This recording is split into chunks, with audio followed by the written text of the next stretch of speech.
Sonoma Raceway, nestled in the rolling hills of California's wine country. We are here for the 5th round of Ferrari Challenge North America, a circuit that is technical, fast and completely unforgiving. I'm standing outside Casa Ferrari, arguably one of the most prestigious hospitalities on our calendar, and it overlooks Turn 11. The championship is completely heating up. It's all to play for. The California sun is shining.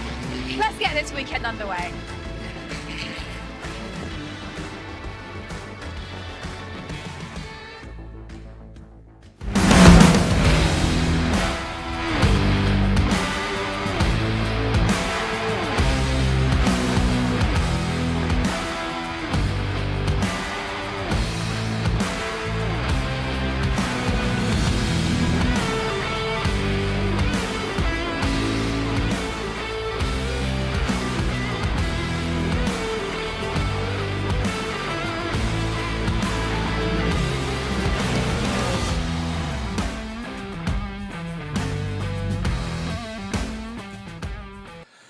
Good afternoon from Sonoma Raceway in California. We're getting ourselves ready for our double-header weekend. All the cars are down there at Turn 11. A quick photo shoot before we bring in the overhead display and get things underway with Trofeo Pirelli Race 1, and then we'll have Copper Shell Race 1. We're going to do it all again tomorrow, so don't go anywhere. Look at that. Cameramen are up on the platform. Cars are lined up. We do things in style at Ferrari Challenge, it has to be said. 5th weekend of Ferrari Challenge North America. We started the season here in California at Thermal, and then we went across to Florida for Sebring, Austin, Texas for COTA, Circuit of the Americas. Then it was Laguna Seca, and now we're over the Golden Gate Bridge, so still in California. 3 out of the 6 events this year over this side, the west side of the US of A.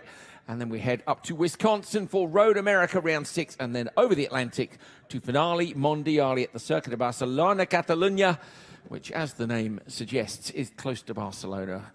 Formula One venue for a long, long time, and a very fitting place to sort out who's going to be the 296 Challenge champions. My name's Andrew Coley. Alongside me in the announcing booth is Tony Villander, Ferrari ambassador and a legendary GT racer. Tony, we saw some great qualifying on this circuit. What another roller coaster. We've had 3 in a row now. Yes, very typical track for North America, very demanding for tires, drivers, and the teams, how to set up their race car. Track itself has a very nice flow. It has some bumps between turns 1 and 2, some issues there over the weekend. Even in qualifying, Jan Bernier going off just in the entry of turn 2. Nice flow. One thing is to have a great lap in qualifying. Racing here is hard. No real time to rest. And if you have a group of cars in front of you or behind you the whole race, the 30 minutes will be very hard physically for the drivers. The drivers currently are down in the autograph session. As you can see, the track temperature has boosted to 53 degrees Celsius. That is hot, very hot, real hot. And that will have a big impact, Tony, I think, on both the peak tyre life, the drivers in the cars, and lap time as a result of that. This is one of the racetracks where the peak of the tire, meaning that with the new tires, thicker set of tires, you have a great advantage. The car feels great, the setup is there. All the small issues, they are hidden with the new tires. As soon as you get into the rhythm of the race with more fuel, and the tire wear makes it more demanding, and then you start noticing the issues you might have with the setup. More understeer, is the car loose on the rear, difficult to carry a lot of speed into the corners like turn 1, turn 2, even the carousel over a blind crest. You cannot see after the apex where the track falls down, and if the car is not connected, hooked to the ground, it's very difficult to have a good pace throughout the 30-minute race. So it will be interesting to see the race 1 in both categories. Well, indeed. They're doing final setup. Look for the lovely pictures here. Johnny Kaminsky's car right up at the front next to the Sonoma banner, and the cars fanned out through the fantastic turn 11. Ferrari fans, take a look in the sky as the Patriot jets provide a spectacular air show.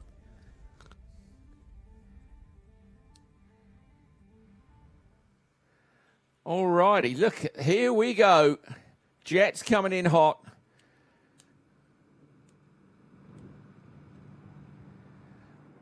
What a way to kick off proceedings here at Sonoma. Red, white, and did I see a bit of blue smoke in the background there as well as they came in? Yes, we did. We saw a similar display actually recently from the Red Arrows, or a British aircraft display team that have been touring the USA. They were painting the sky with the stars and stripes during the World Cup, which of course concluded recently. Fantastic to see another jet air show here in Sonoma. A show indeed for the whole of wine country, it seems.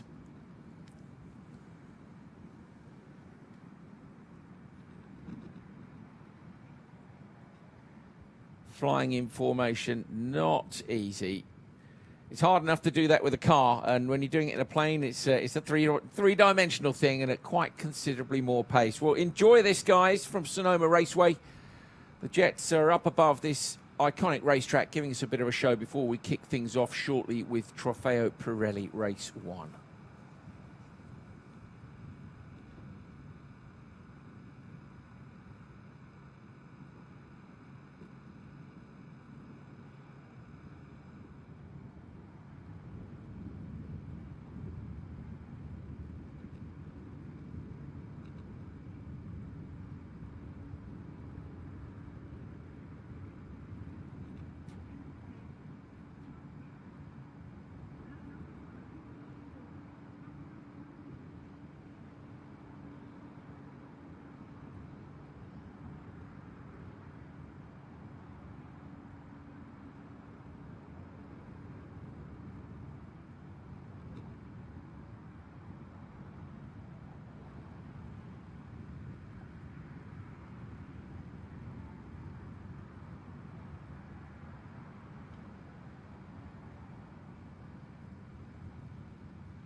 We are apparently about to get a loop, roll and combo in the beautiful red, white and blue.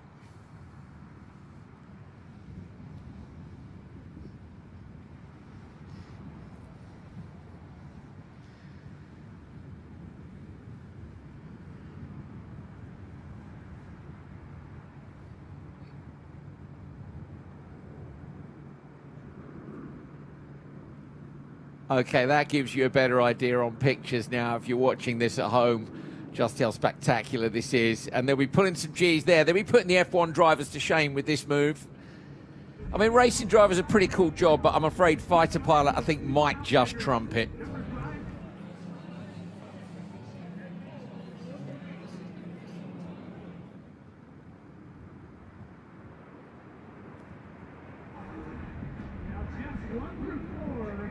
With that red, white, and blue smoke will complete the diamond roll.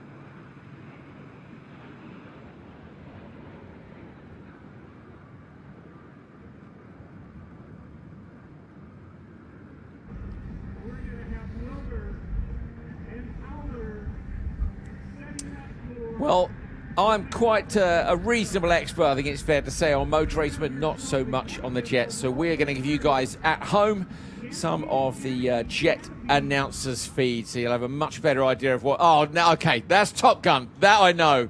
But enjoy this, guys, as we get ready to go racing this afternoon. Now, as Howler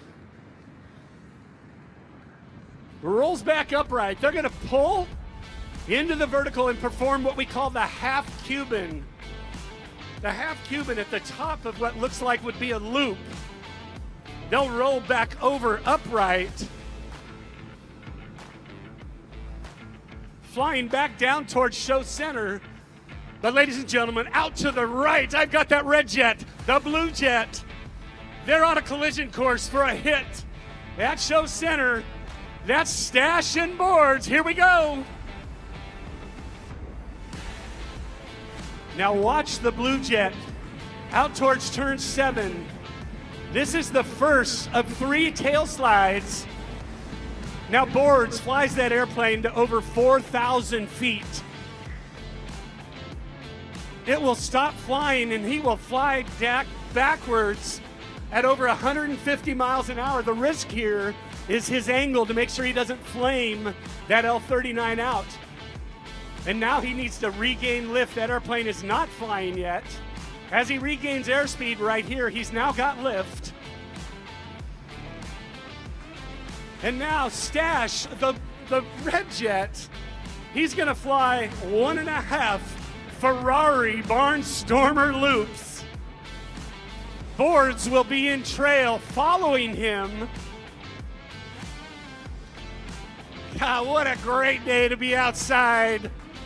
Fresh air, an air show, a little Ferrari race. Okay, as we complete that 1.5 Barnstormer loops,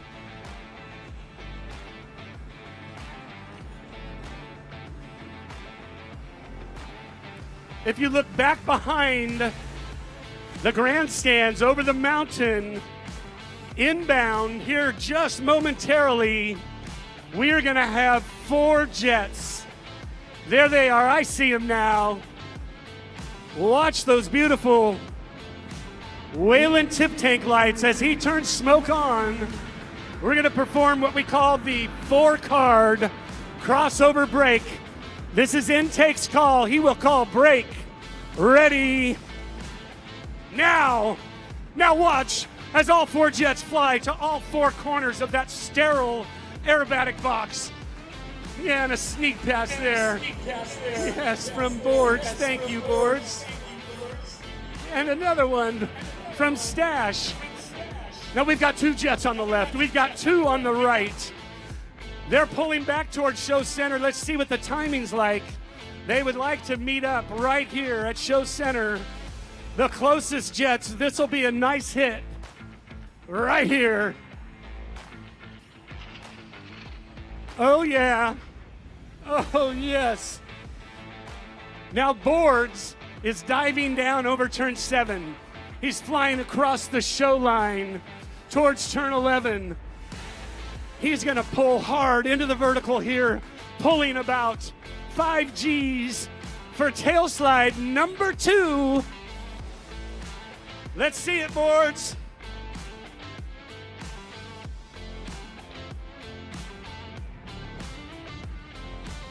Now with these winds aloft, he's got to keep a close eye on that.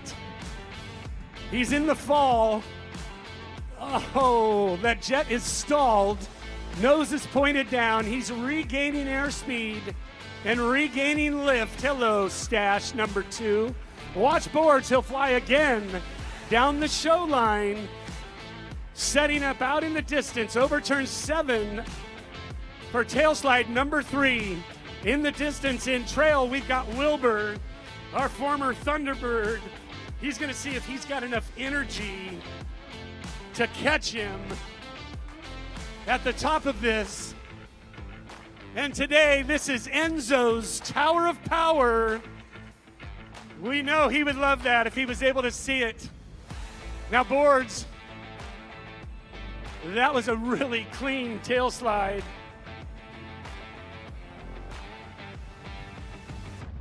Now, folks, as they maneuver out of the box to the right, you're going to see the red jet set up for not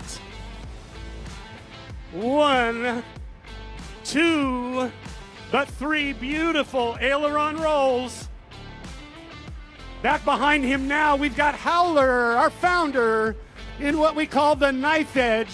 Look at the beautiful Ferrari top deck fans. of that L-39. Hey folks, are we having a good time so far? Yes, thank you. We are so proud to be here with you. Now, back behind the mountain, we've got 5 and 6. They're gonna pull into the vertical for beautiful vertical rolls.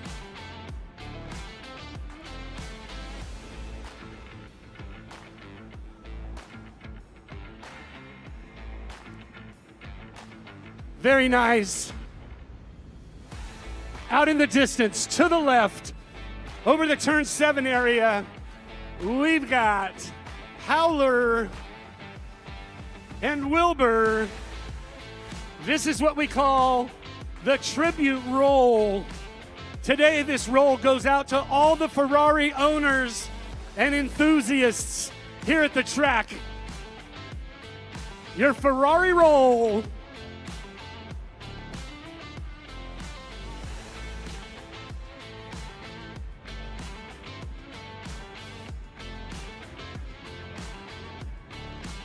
I gotta love that. Now they'll fly outbound again. They're gonna pull into the vertical for that half Cuban that we talked about earlier. Right about here, they get to the top of where it would become a loop, and they're gonna roll upright. There it is right there. Now as they dive down, Wilbur is going to separate himself from the formation. Howler is going to roll on knife edge, demonstrating the high G maneuverability of this L39. Now Randy and all of our pilots are wearing G suits to keep the blood from pooling in their lower extremities. That G suit buys him about 2 to 2.5 Gs. As he's making those turns, he's pulling, close to 6 Gs, maybe 6.5. And then he'll finish that flat 8 right there.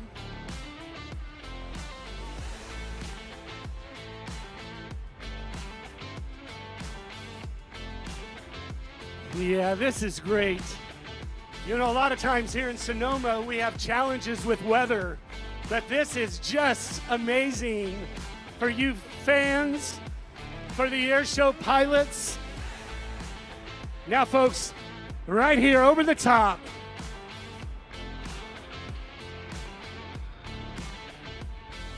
this is a special maneuver today in Sonoma.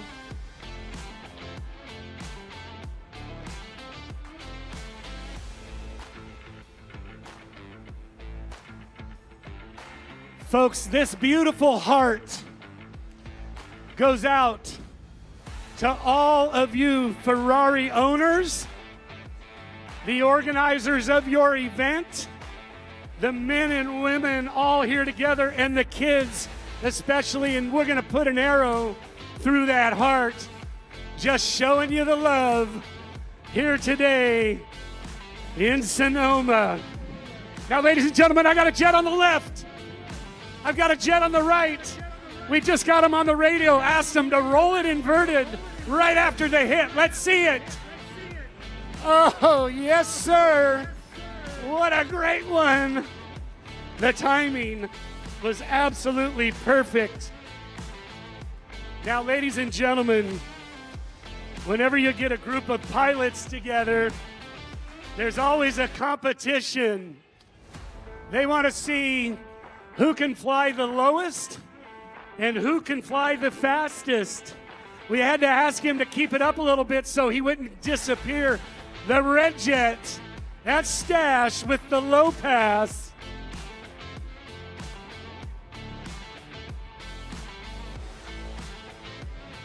They always want to know who's faster. This is boards. Looks like, I don't know, maybe 400 clicks. That's a great sight. Now, ladies and gentlemen, from the right, coming from turn 11, get your cameras ready, put them on motor drive. This is what we call the echelon pass.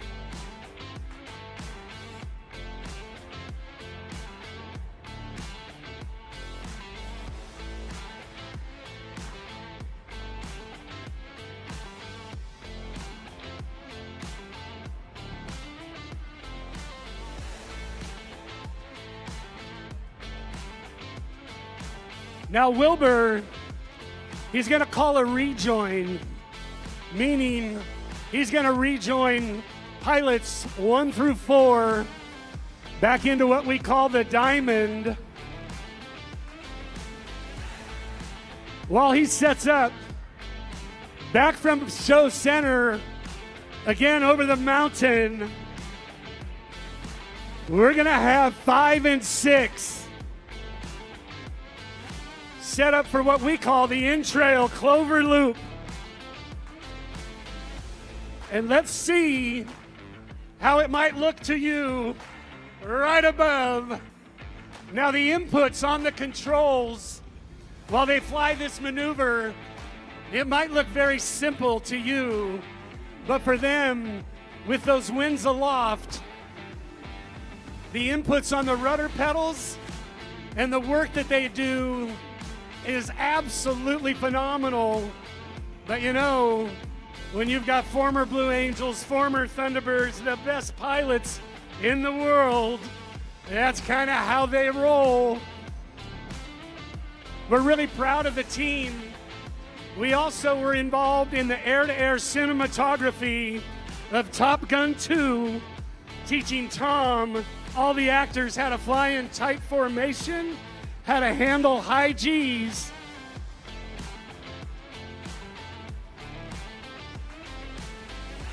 So we're gonna get set up.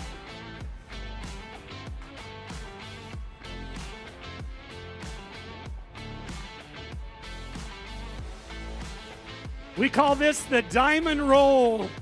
We're gonna have 4 jets in the diamond out over turn 11.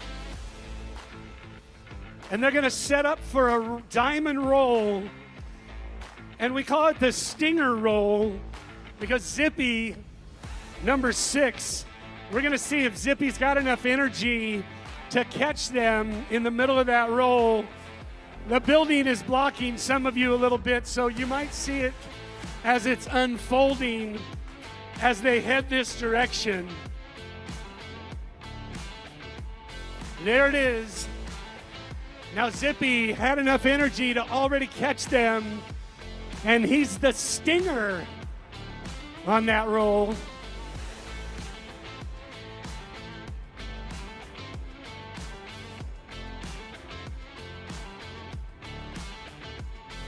So, ladies and gentlemen, kids alike, I know you've enjoyed some of these opposing hits.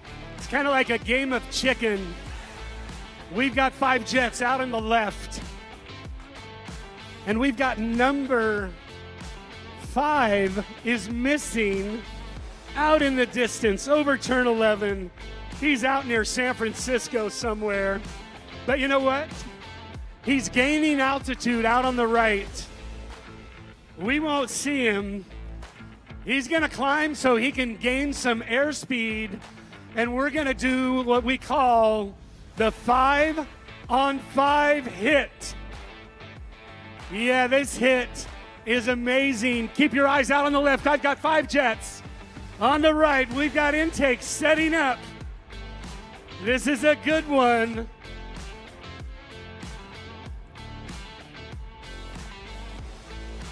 That red, white, and blue smoke sure looks beautiful. Folks, on the left, we've got 5 jets. Any moment on the right, keep your cameras ready. We'll see intake and see how that hit looks. There he is. Let's see what it's like right here. Oh, yes. Yes. That was a great one. Now, intake. Intake flies the miss. The 5 ship holds the line. Now, we're going to get the delta formation back together. We're going to set up for what we call the belly up pass. Now, as we do that, again, we want to thank everybody for coming out today. We've got some guests here today. We want to thank Cannon Shippey and his family for joining us here today. You know, also, I just got to say this really quick. Back home, my youngest daughter's birthday is today. So I want to wish Mackenzie a happy birthday. But folks, get your cameras ready for the Patriots belly up pass. They're gonna fly right at the building. He'll make a right arcing turn, and you'll get a really beautiful view of the shiny bellies of these light attack fighters built out of the Czech Republic that we are so honored to fly here for you today.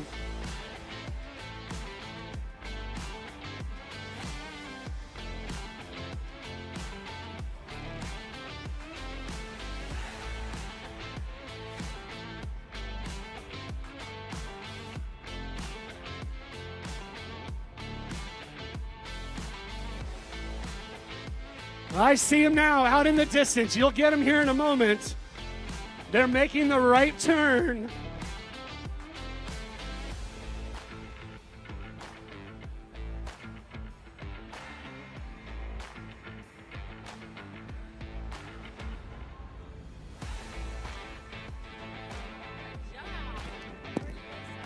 So, folks, now as he makes a right turn, he's going to follow it around over the top of the building, and he's going to get set up for a photo moment. He'll come right over the top of the building, so we have a photo moment with all the Ferraris in the background. But you know what? We want to wish America 250 years of freedom and celebrate that with all of you folks here today. God bless America, God bless the USA, and God bless all of you and your families. And I just get set up here in a moment as they come up over the top of Casa Ferrari. Everybody on the track will see him before us. Folks on the track, when you see him, if you can give us some noise, we appreciate it.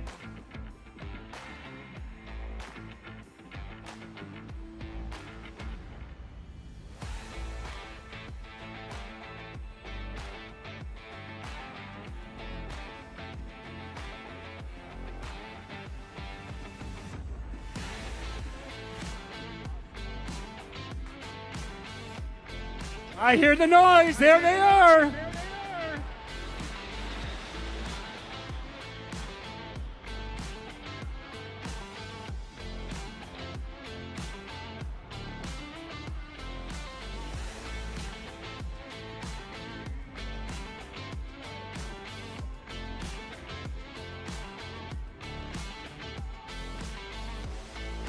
Now, ladies and gentlemen, Wilbur's going to fly the sixth ship out back into the aerobatic box. He'll make a right turn. He's going to come back towards us for our grand finale. We call this the fan break. As you see him making the right turn, and you see the smoke come on, get those cameras ready for this unbelievable grand finale here at the Ferrari Challenge at the Sonoma Raceway.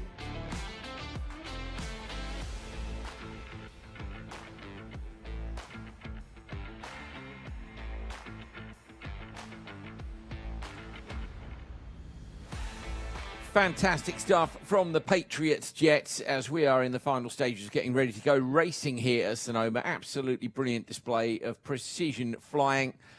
Very cool indeed. They're heading in now for the finale.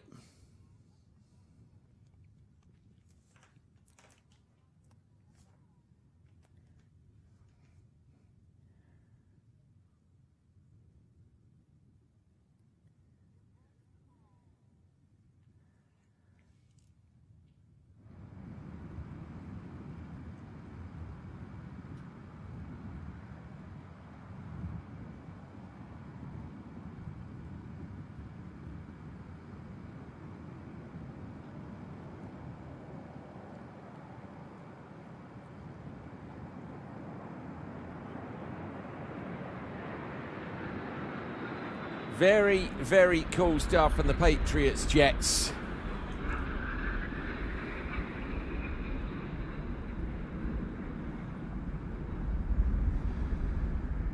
Well, there we go. Thank you very much to the Patriots jets. Ladies and gentlemen, if you are able, please stand and remove your hats for the Italian and American national anthems performed by Daniela Crocco.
Stringiamoci a corte, siamo pronti alla morte, siamo pronti alla morte, l'Italia chiamò, sì!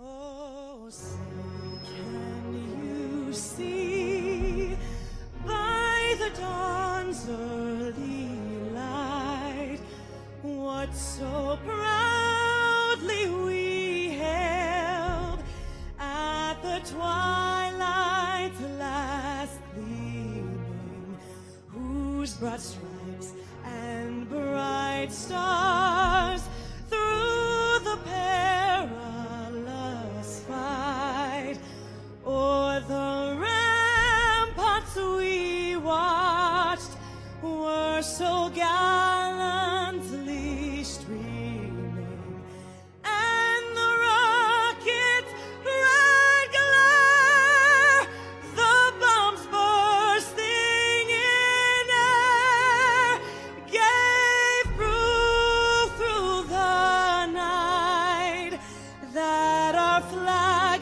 was still there. Oh, say, does that star-spangled banner yet wave o'er the land of the free and the home of the brave?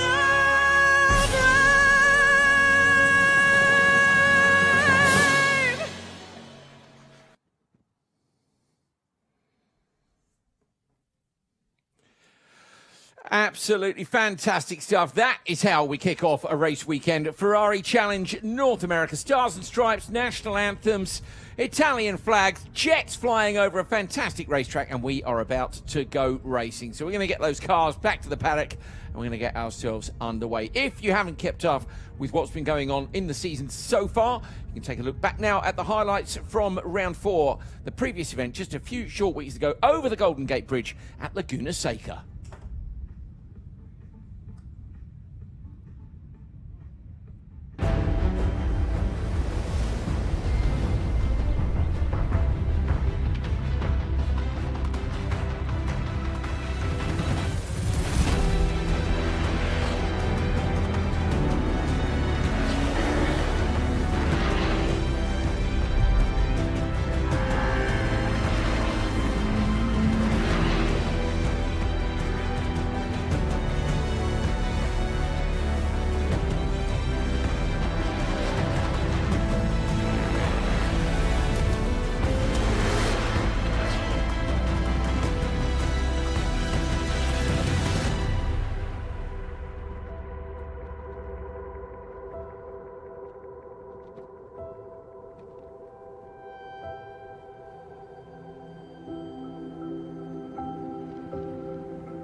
Champagne spraying there on the top step of the podium at Laguna Seca. And we look forward to see who is on the top step here at Sonoma later on today. The cars will be rushing back to the paddock now. It's not long before we're going to go green.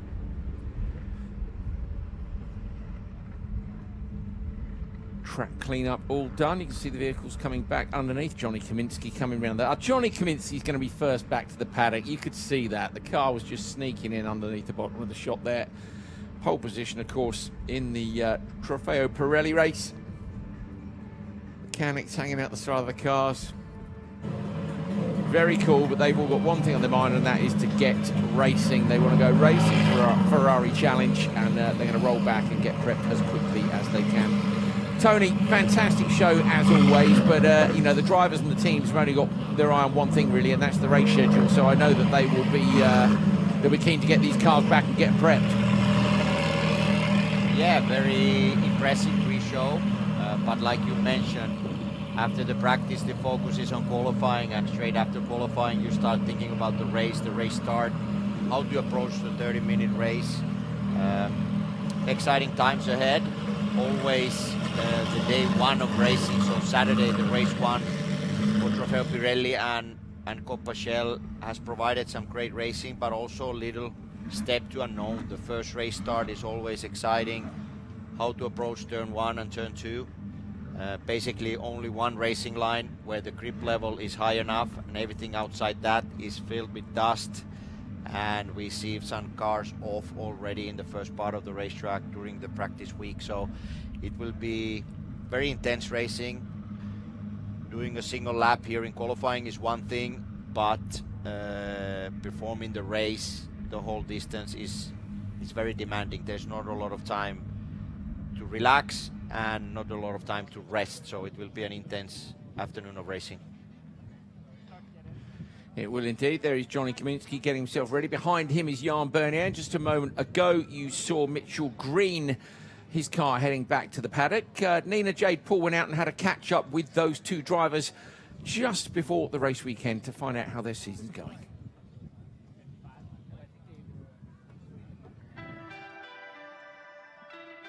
So here I am with Jan Bernier and Mitchell Green, and we are picking up right where we left off last season with another fierce championship battle. Mitchell Green, you're currently leading the way by just 4 points. Last year, Jan was very consistent until Laguna. To win a championship, it's a game of like consistency. I think Jan and I have the potential. I think one of us will win the season, and we very well, none of us may finish on pole, like any races. Yeah, exactly. If you look at our class this year, Mitchell and I are at the front right now, but it is super competitive. Yes. And every race is sort of its own little universe of like, don't make a big mistake, but you still have to put yourself out there to compete, because it's in Coppa Shell we had a little bit of a luxury. We're a little quicker than two or three of us, besides the two of us. TPM, it's very tight, half a second between first and eighth place sometimes. So it's consistency, like Mitchell said, has been the key. How does it feel to move up a class and still be at the very top of that class? I mean, I think we kind of saw it coming because we were running times that were competitive in TPM last year at the cup later in the season. So I think I felt like I was ready. I think both Mitchell and I are getting the most out of the car. We're pushing ourselves. By the way, both of our wives joked, we are all friends. They joked that like you two are making each other faster. I think that's absolutely true. Actually, I credit Mitchell all the time. Like, if he wasn't pushing me, I wouldn't be progressing. So thank you for that. And I think it's mutual. But to have a competitor that you're friends with and their families are friends is super fun. So it is friendly at the end of the day, but it's highly competitive. We both want to win and have good races. All right, a question to you both then. I'll ask you first, Jan. Sure. What is it going to take to beat this guy? I have to perform as well as I can. Neither one of us can afford to get unlucky and have somebody else come in. We have to stay out of each other's way. We've been pretty much respectful, other than I screwed up in Laguna in race 1 last year. He can do that again this year if he wants. But he said he still loved me because he was able to finish and I broke my toe link, so I need to not do that. It's about not screwing up. Like, for instance, in Laguna, in the second race, I had better tires than Jan in the second race. I probably could have had him. But I knew the difference in points between 5th and 4th, and I had fastest race lap. Doesn't matter. In the first season of Challenge, I definitely did not. I never got racing. And then towards the back of that, this season, it's about like using your brain in the race car and like thinking smart, because it takes a spin or getting knocked out of the race to be championship defining. You have to be measured with all the passing maneuvers, because you can take yourself out super easily. Yeah, it's almost having that championship cap on because Yes. the stakes are so It's a much long- higher for it's you. a long it's a long season. season. Yeah. Exactly. So speaking of a long season, is this all going to come down to finale Probably. mortality in Barcelona? Probably. Most likely. Most likely. I I mean, mean, it's look, tight. there's a It's lot gonna of be- racing between there's now a and lot of then, but racing, yeah, yeah, I think it'll probably If we come down to both the if finale. we both race clean, like it will come down to the finale, I'm sure. And the way the points work, really, it drives having to be at the finale and perform even there to win it. Consistency, keeping yourselves out of trouble, minimising the mistakes. Well, you heard it here first, guys. It's likely to come down to the finale in Barcelona this year. The racing is going to be incredibly close, incredibly tight, and I would not go anywhere. Mitchell, Jan, thank you so much for talking with us, and have a great race weekend. Whoever wins, it's gonna be It's fun. gonna be very close. It's gonna be awesome. It's going to be fun. But you gotta have fun. That's the most important thing. Fun, guys, fun. It is fun. Thank you both. Have a Thank great you. weekend. Thanks. I couldn't agree more. You do need to have fun. And Tony Verlander, I know we've both spoken about this in the past about our driving careers. Your driving career was a lot more impressive than mine, but whatever level you're at, you spend all this money and you spend all this time and you get so stressed out about it. I think you don't remember sometimes to enjoy it, and it's so important. Yeah, what a great story, what a great insert about racing in general, friendship, spirit of Ferrari Challenge in general. These two gentlemen have showed mutual respect on track, strong season of rivalry, but also some key points that we mentioned often. The point system is done in a way that you don't want to do a DNF, you don't want to get 0 points, you just want consistency. Sometimes P4 or P5 might be more valuable than the previous victory or podium finish. So you just need to be consistent, keep scoring, and don't make mistakes. Don't make mistakes in qualifying or in the race itself. But I would also highlight the spirit we have in Ferrari Challenge paddock, which is beautiful, and we often succeed having weekends that most of the drivers leave the paddock happy and go back to their families. So that's also very important for us. It is indeed. There'll be a bunch of families here today in Casa Ferrari enjoying the action. I think this is about as close as you get this season. Say up at the outside of turn 11, so you get to see them at the start as they roar off into the distance, and you'll see them as they come down to take the checkered flag on that final lap. There's Mitchell Green putting his glasses on under his crash helmet, and then just a little bang on the roof. Everybody has their traditions. Little fist pump there as well.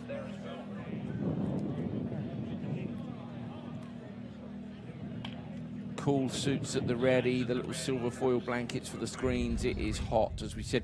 Track temperature's gone up massively, Tony. It was something like 30-something this morning, and it's now mid-50s. That's the highest track temperature we've seen all season by far. 129 Fahrenheit is what our data is showing us on the timing screens for track temperature. Wow. Yeah, Michael Mathis, the pole sitter in Trofeo Pirelli Am, pointed straight after qualifying that the week of practice has been very important. One thing is to post a fast lap time early in the morning, but the balance, the lap time, everything changes in the afternoon. Track is very temperature related, and teams that have done the best program in testing will know exactly what to do now in the race, tire pressure wise, setup wise, and drivers also know what to expect in the race, what kind of handling from their race car. You get the low fuel run in qualifying, but the now car is handling differently with more fuel, more heat, tires are sliding more, and the last 10 to 15 minutes of the race, so more or less after the half distance, we will see who has the best setup, who has the fastest lap times at that part of the race, and most likely will be strong towards the end. We saw Martin Burrows there just a moment ago. He was the driver who earlier on in qualifying, if you missed qualifying, smashed in a very quick lap on only his second or third lap out. So there are some drivers out there who managed to get the job done very quickly indeed. Johnny Kaminski, of course, on pole overall in the Trofeo Pirelli race, went 4/10 quicker than we've seen all week. He said he just went out and executed, but he did also say, Tony, that he needs to execute this afternoon as well. Yeah, Johnny Kaminski has been super strong this season, and I would add this performance today in qualifying similar to the one he had in Sebring. So even the crew including his father, they were almost surprised of the pace he had. He was able to improve around 4/10 from the qualifying, from the practice to qualifying, while most of the categories were matching their lap times that they had in the practice. So Johnny, very impressive. 4 drivers in Trofeo Pirelli. Perina had a difficult qualifying with a technical issue starting P4. So let's see what he can do in the race. Interesting also in Pirelli AM, Mitchell Green is way back, P7 in class, P11 total. Jan Bernier starting with the T car with 4 new tires, P14 overall and P10 in category. So our 2 championship leaders in Pirelli AM are further down than expected. Yeah, clever stuff from Bernier, though. If he knew he was going to take the T car anyway and start from the back of the pack, he might as well take those 4 new tyres, mightn't he, especially in these conditions. So should give him the tools he needs to fight through. But as he was saying in that interview with Nina Jada Mitchell earlier, you can get yourself in trouble with those passes. You've just got to try and keep it clean. He's got a lot of people to pass if he wants to get up. Well, actually, only a couple of people to get to Mitchell Green, but Mitchell Green will be making headway as well. So somebody who's not racing today but will be racing with us tomorrow is David Bitton, and as the cars roll out on their warm-up lap, we are going to take you for a flat-out ride around the roller coaster that is Sonoma. Hey guys, this is David Bitton, driver of the number 18 Ferrari Challenge car for Scuderia Corsa, and today I'm going to take you on a lap at Sonoma Raceway. So here we are at Sonoma Raceway. We're going to turn 1. You want to downshift to 3rd and stay to the right to have a good exit. Then you want to track out, get a good entry to set up for turn 3. So you want to get up on the left side of the curb. Then you want to brake around this 2 marker, downshift to 2nd, and track all the way out with good exit speed. You want to stay really close to the right. Coming up to a blind corner, you want to brake in the middle and go towards the inside. So exit the carousel, want to track all the way out, get a good speed for a good overtake in turn 7. Here you want to brake at the 3 marker, downshift to 3rd, get a good exit and track all the way out. Here in the S's, you want to hit the apex perfectly to maximize your speed in the exit. Here you want to brake a little bit and back on power right away towards the exit. Approaching turn 11, you want to brake at the pit entry and stay tight to the apex to get a good exit and track out.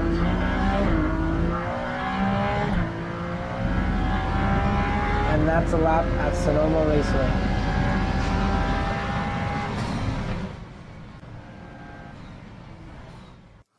There we go.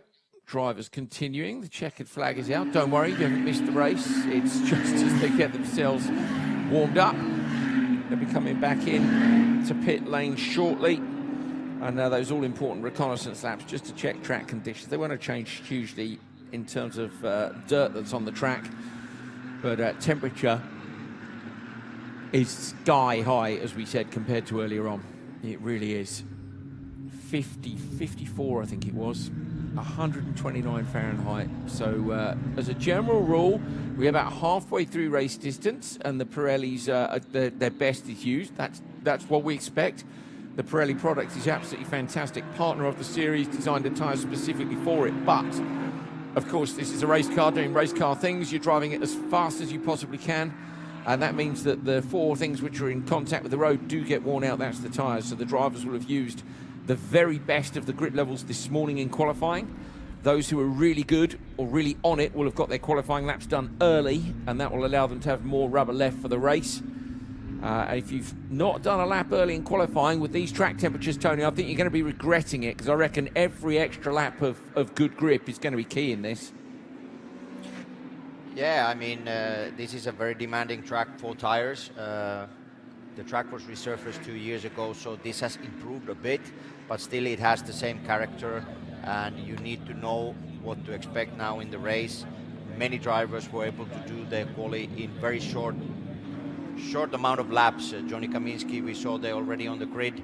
He just had 2 warm-up laps and 1 push lap. The second one, he was still going for it, not an improvement, and parked the car very early. Some of the drivers were out there almost the whole session, so there's a quite big variety on tire life now starting the race, and this track is one of the most difficult ones to handle in our calendar. Certainly is, and with the temperatures today even more so. Back to the holding area, pit road, before we officially get our engine started. Of course, I think you can hear from the rumble of the 296 Challenge cars that they've been on a little while. Final tyre pressure checks. There is a big variation, isn't there, Tony, from just a couple of laps? Yeah, there's a big variation. Also, you can see still the teams after the formation or the grid lap still checking the pressures, last changes, what was the plan before the race, see where the tire pressures are right now, and then go lower even now just before the race starts. So tire life, how the car handles the tires is one key, but also racing here.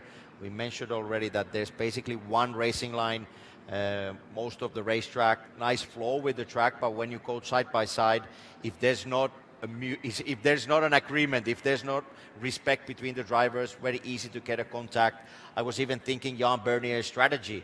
Is he gonna charge from the race start itself, or just back off a little bit, maybe wait for that safety car or whatever the race brings? So what will be his strategy at the start or on the opening lap? So very interesting to see and follow the car number 99.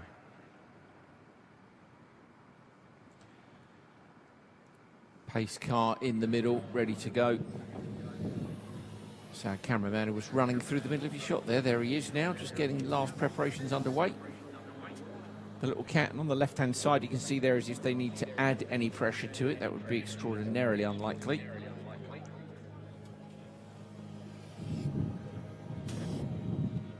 Just a little hiss here as they go through. On the right-hand side you can see the little notepad where they can note the pressures. Compare that to time of day, to temperature, track temperature, air temperature, and keep the data. Then that gives you a better idea of where to set them when they head out. Teams are always constantly gathering data. Umbrellas are up, caps are on, sunglasses are on.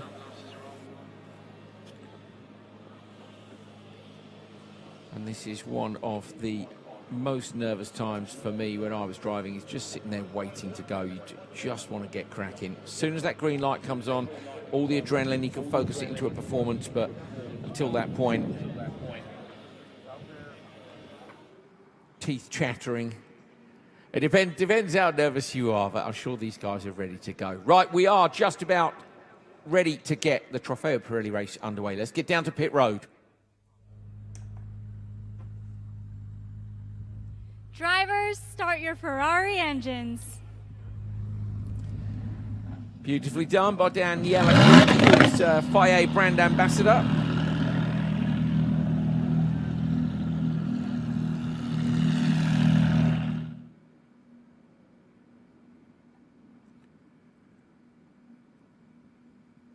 And you can see the marshal up at the front there indicating to the cars that they are ready to go.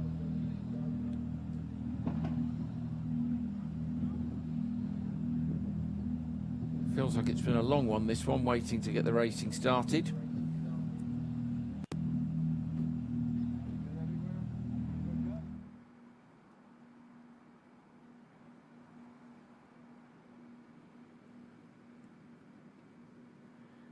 So we're getting very, very hot down there as well. Tony Villander, this is the point where you start to get yourself fired up.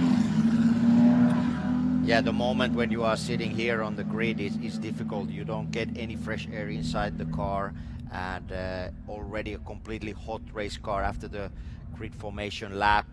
Everything is ready, the tires are ready, the brake discs are hot, so the car is almost boiling and you don't get any air inside. So often for race driver is the most difficult time. Also, you mentioned being nervous, so you're more or less nervous until you fire up the race car.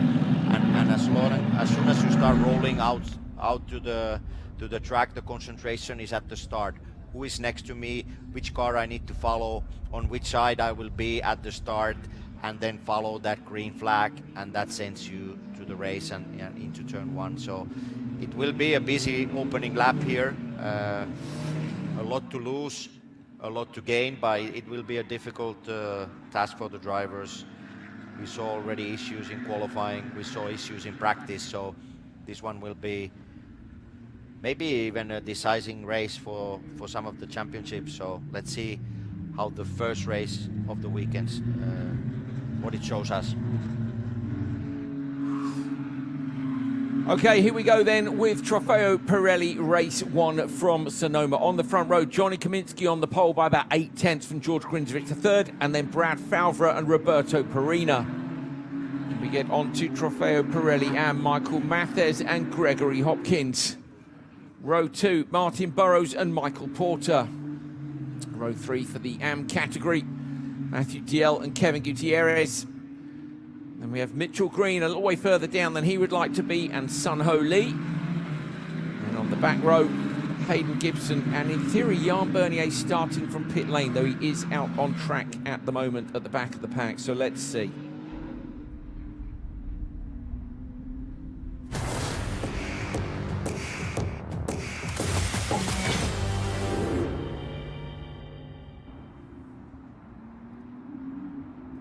Right, we're all gridded up and ready to go then for Trofeo Pirelli Race 1 from Sonoma.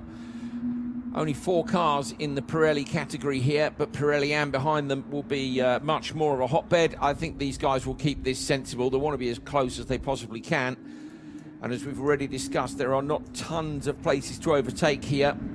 Kaminsky, remember, the championship leader.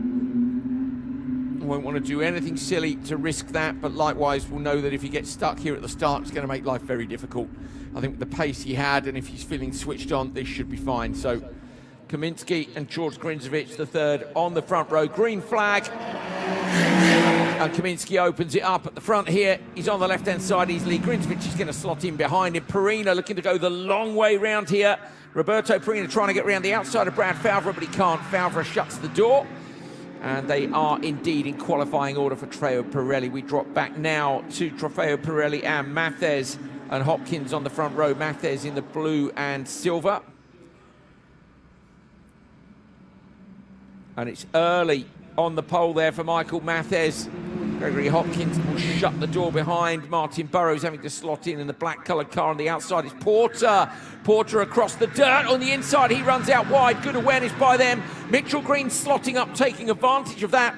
Matthew Diel as well. So Green has moved up from wherever he was on the grid into about P4, I think, here in the category. Bernier as well, past 3 cars already. So Bernier did start at the back of the pack, but not from pit lane, not by my eyes. Mistakes are plenty then at the start of the Pirelli Anfield. And with that run across the dirt as well, big opportunities being taken. A look up the inside here into Carousel. In the background, Porter continues to defend his position. Behind him, Mitchell Green. How far back behind Green is Jan Bernier? Only 1 car in between them. Tony Villander, not perfect from the second set of cars. Yeah, Barros with the all-black Ferrari is very fast. He was on it into turn 1. Porter went off between 1 and 2, came back on track. So Barros did a good job to avoid it, and Barros has already closed the gap to the leader. So Barros, let's remember, he only did 1 or 2 laps in qualifying, so he should have, at least he's one of the drivers that has the best tire life right now. Cars streaming down towards the end of lap 1. Going to be any overtaking down here. You've got to go for it immediately if you want to be brave. Mitchell Green trying to make a move here. And running wide. Porter's gone up the inside of 1, maybe 2 cars here. So Porter has got Burrows. And he's having a look at Hopkins as well. Brilliant stuff. I don't know why they ran wide in the hairpin. Porter is over the back of Hopkins. Streaming past it, a wonderful flip-flop camera. And now up the inside. Contact between them. Nightmare. Mitchell Green goes through. Diel, Jan Bernier as well. That's Porter. Contact between him and Burrows. The 2 of them, I'm afraid, are off in the dirt on the side. You can see the big dent in the side of the door there for Porter. And this might well be a full course yellow because those cars aren't going anywhere, and that is a quick part of the track. So, bit of a shame to see contact like that on the braking zone. Take another look on the replay. Tony, have a look at this. So he moves across to the right-hand side, but I don't know, really. He wasn't far enough up the inside for my liking. So this couple already, they hit each other at the start or avoided them at the start. So Porter went off. Barros was able to avoid Porter. But the issue that started at turn 11 because Barros ran in the back of Hopkins. So he hit Hopkins and they had a poor exit. So Porter was able to come back, and then Barros just had a lot of speed but desperate move. He was way too late and then ran into Porter later on. So a lot of fighting between these drivers, and I think Barros, like I said, had a lot of pace, but he lost places and he got a little bit frustrated and tried to get things done too soon. Well, that's played into the hands of the championship regulars as Bernier makes a move in the background. We've got a car in the wall. Jan Bernier, they made a move in the background to make a pass. Whoever it was that was in the wall, it's Sun Ho Lee comes into the pit. So Sun Ho Lee goes pit in the background. There was some debris in the track, but Bernier had made a move. Bernier made a move in the background on Matthew Diel. Just as that happened, we saw the car go off into the barrier. Mitchell Green could not be closer to Hopkins. That is parking distance behind. Bernier with him as well. So Jan Bernier, having dispatched Matthew Diel, is now right behind his championship rival. Full course yellow. Okay, so safety car going to come out and we'll get the clear up underway.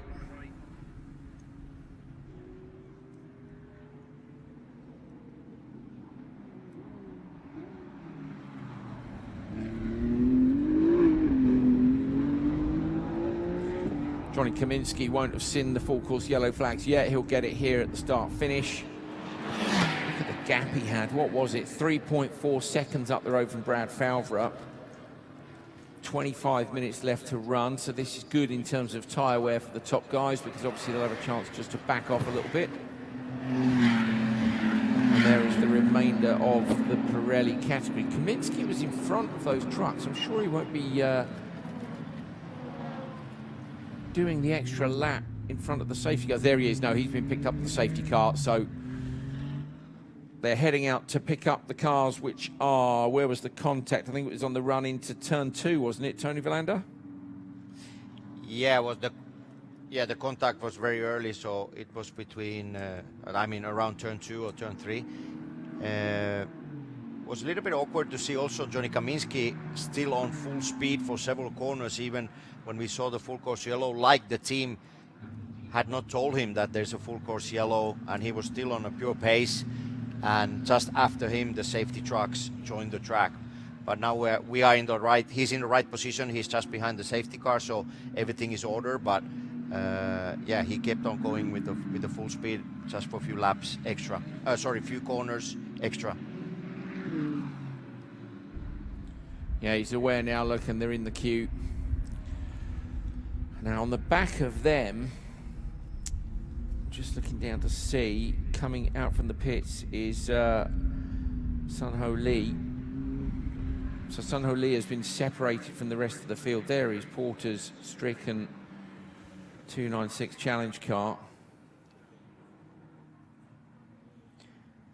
The second contact in the door, the door damage actually came after the spin. So I think that the initial contact was fairly light. We could take another look at, what are we having a look at here? Oh, this is the start again. Yeah, you see Barros goes really suddenly to the right, and he pulls Porter off the racing line. But they do a really good job to avoid each other here in turn 2. And then later on, going into the hairpin, this happens after T11. This is already on the second racing lap, and Barros is just too late. He lost the position when he touched. You said, what happened at turn 11? So that's when Barros hit Hopkins, and they had a poor exit. So yeah. Porter was able to get ahead of Barros again. So Barros got a little bit caught by the moment, and he tried to solve things too quickly. Like I said, he had a lot of pace because after the start and the mess in turn 2 on the opening lap, he closed the gap in half a lap to the leaders again, and then there was a contact again in turn 11, so he lost position. So a little bit of patience would have been useful there. Yeah, you don't have to get it all done immediately. We're going to take another look now at Sanho Lee spin. This is in the braking zone towards turn 11. This is the rear shot. Watch the back of this pack. Sanho Lee is going to drop a wheel on the dirt. I reckon he is. Oh, more than a wheel. Did well, to be fair, to keep that out of the outside wall. Still got the inside one, but I can promise you that's a lot less damage than if he'd thrown it into the outside wall. Just the price you pay if you get a little bit too loose and run a bit too wide. So turn 2, we did say, Tony, that we thought we might see some action there. You've got so little time to straighten the car out between 1 and 2. You change in direction, the car's loaded up one way then the other, and as I say, some of the drivers are saying it's definitely bumpier. You know, the tracks do move around from year to year, so tricky spot.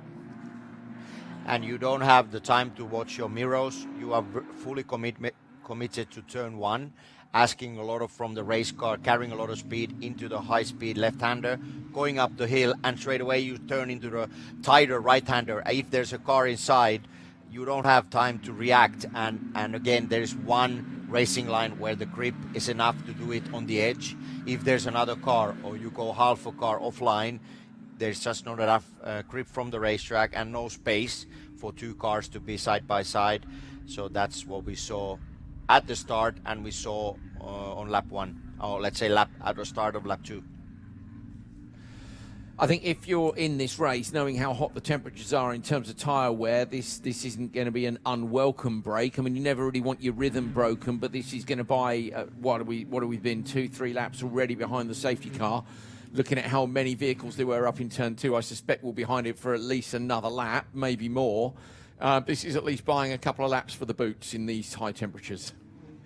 Yeah, in Pirelli, we would still expect that Johnny Kaminski is able to pull another similar performance than in an actual race start. His fastest lap time in the 1 or 2 laps we did is 1.2 seconds faster than the second fastest. So Johnny really has a different pace.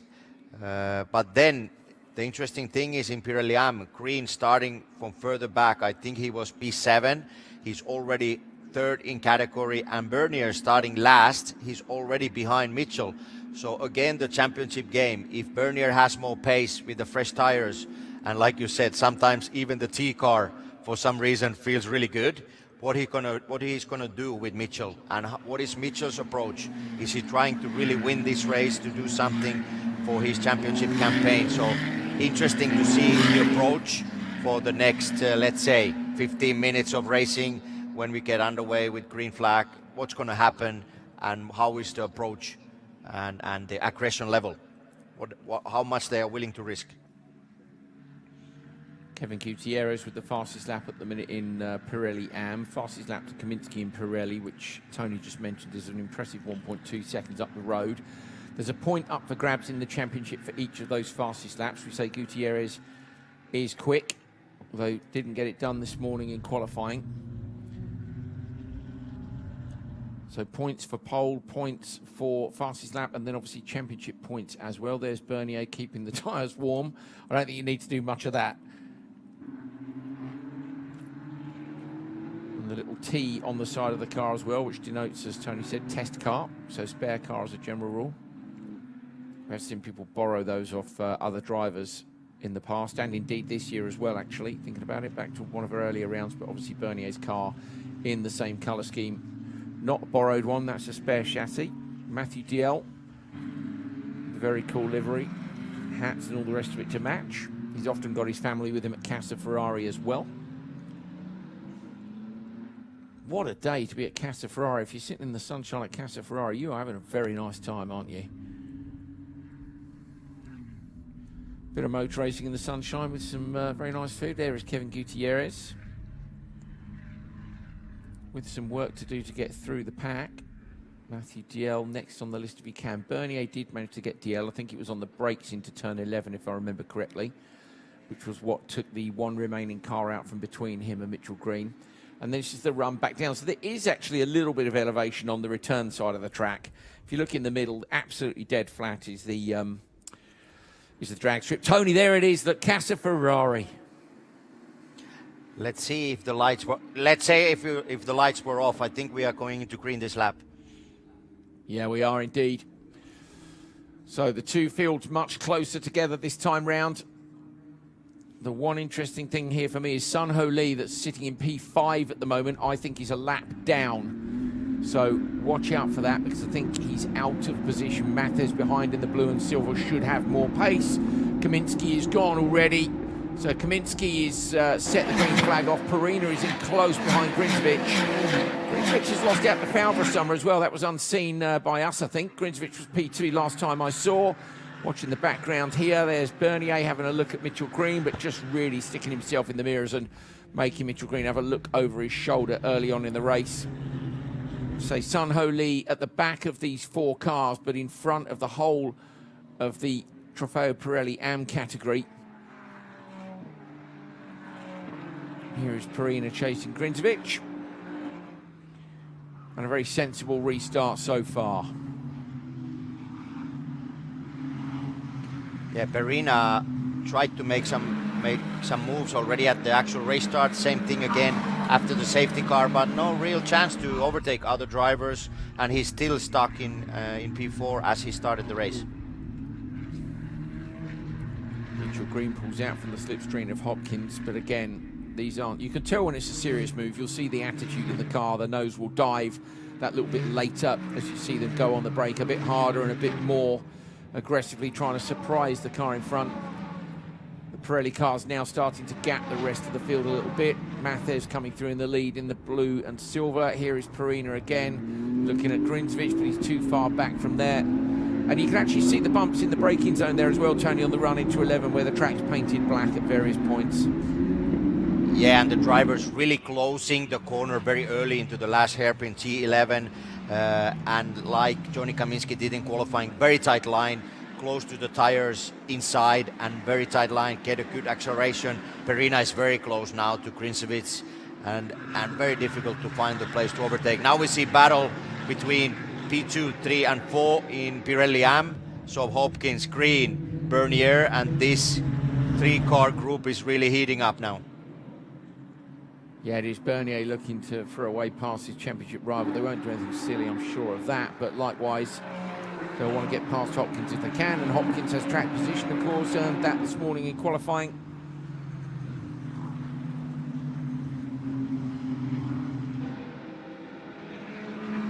Seven is another place you can make a move if you get the exit right out of 6, the carousel.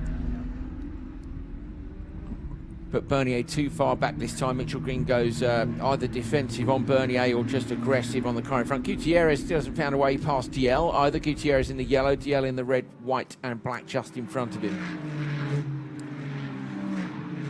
You can see already cars struggling under braking into these tight hairpins, so the grip level for the tires, it takes the car very easily to the ABS, and once you're hitting the ABS, if you are close to another car, you may end up in trouble and touching the car ahead. So drivers need to be really careful. Tires going off, the braking distance gets longer. Yeah, once the ABS kicks in, of course, it's a fantastic tool for enabling you to keep steering, but it does extend the braking distance just a tiny bit by virtue of releasing the brake pressure on each of the locked wheels. So many of the safety systems on your road cars now come from a motorsport background, although ABS, if I remember correctly, was originally designed for aeroplanes landing on runways. I think that's where ABS came from, but lots of these systems perfected in a motorsport environment. Likewise with engines and transmission technology, and you often hear people saying, oh, but they use so much fuel in Formula One. It's like, yeah, but that's where we learned not to use that much fuel and give you a better road car. It's a fantastic test bed. Look at this, Perina, just the rear, just drifting a little bit as he comes out of carousel, but he's not close enough to Grinzevich. Looked like he had more pace, certainly in Sector 1, Tony, to me. Yeah, it varies a little bit. Also, when you follow another car for a longer time, it's very difficult. Mitchell has overtaken Hopkins. So Mitchell's got past Hopkins, good spot. Bernier now needs to do the same. Mitchell Green, of course, will be heading after Michael Mathes out front. Go on, yeah, Tony. Mitchell looks really quick. He looks really quick right now. It's probably the way the race is progressing. He looks one of the strongest performers of the season so far for Mitchell. So I think he's really hungry for winning this race. I think so too. He's closing the gap down on Mathes. So last time round it was Hopkins who was 0.3 off Mathes. Now it's Mitchell Green who's just 0.4, and that is not 0.4, that's not even 0.2. Mitchell Green has immediately got onto the back of Mathes. It is now a little bit of a management game in terms of making sure you've got enough tyre to get to the end of the race, but there's only 12 minutes left. Mitchell Green using the curb on the inside as well, lifting the inside front wheel. It's a big push here from the Pirelli Am Championship leader. I think for Mitchell, he's saving nothing. He saw on his mirrors the worst colors ever, so he saw the blue and orange, and he's just going the fastest he can right now. Trying to get as many cars as he can in between him and his championship rival Jan Bernier. It was great to see them together, wasn't it? They've obviously really enjoyed the rivalry over the last couple of years. Gutierrez still no way past DL. DL doing a nice job of holding on to that position. Now, I'm pretty sure Matthew DL's had white wheels before. We've discussed this, I know, but he's got odd coloured rims at the minute. That's a bold choice, but I think he's making it work. I'm just saying. I'm just going out there, Tony, and saying it. Yeah, we know from the previous races that you really love coloured wheels. I do. I'm a simple guy. I like cars. It turns out the job's okay for that. Oh, somebody's so oh no, DL's gone round. Gutierrez has managed to get through. DL's gone round. We didn't see if there was contact or not at that point. So it looks like Gutierrez, we're hearing Gutierrez might have given him a little bit of a tappity tap. So we'll see. Yeah, we were talking about the braking and the tire life. There's no real space. Yeah, tight move, late move, and not a lot of space going into T11. Also, the grip is going down. So let's see what the race director and the steward say about that move. Yeah, not. I don't think he was all the way up the inside. Let's say that. But we'll see. We will see. Mitchell Green. So did we find out, have we seen where Green passed Hopkins or not?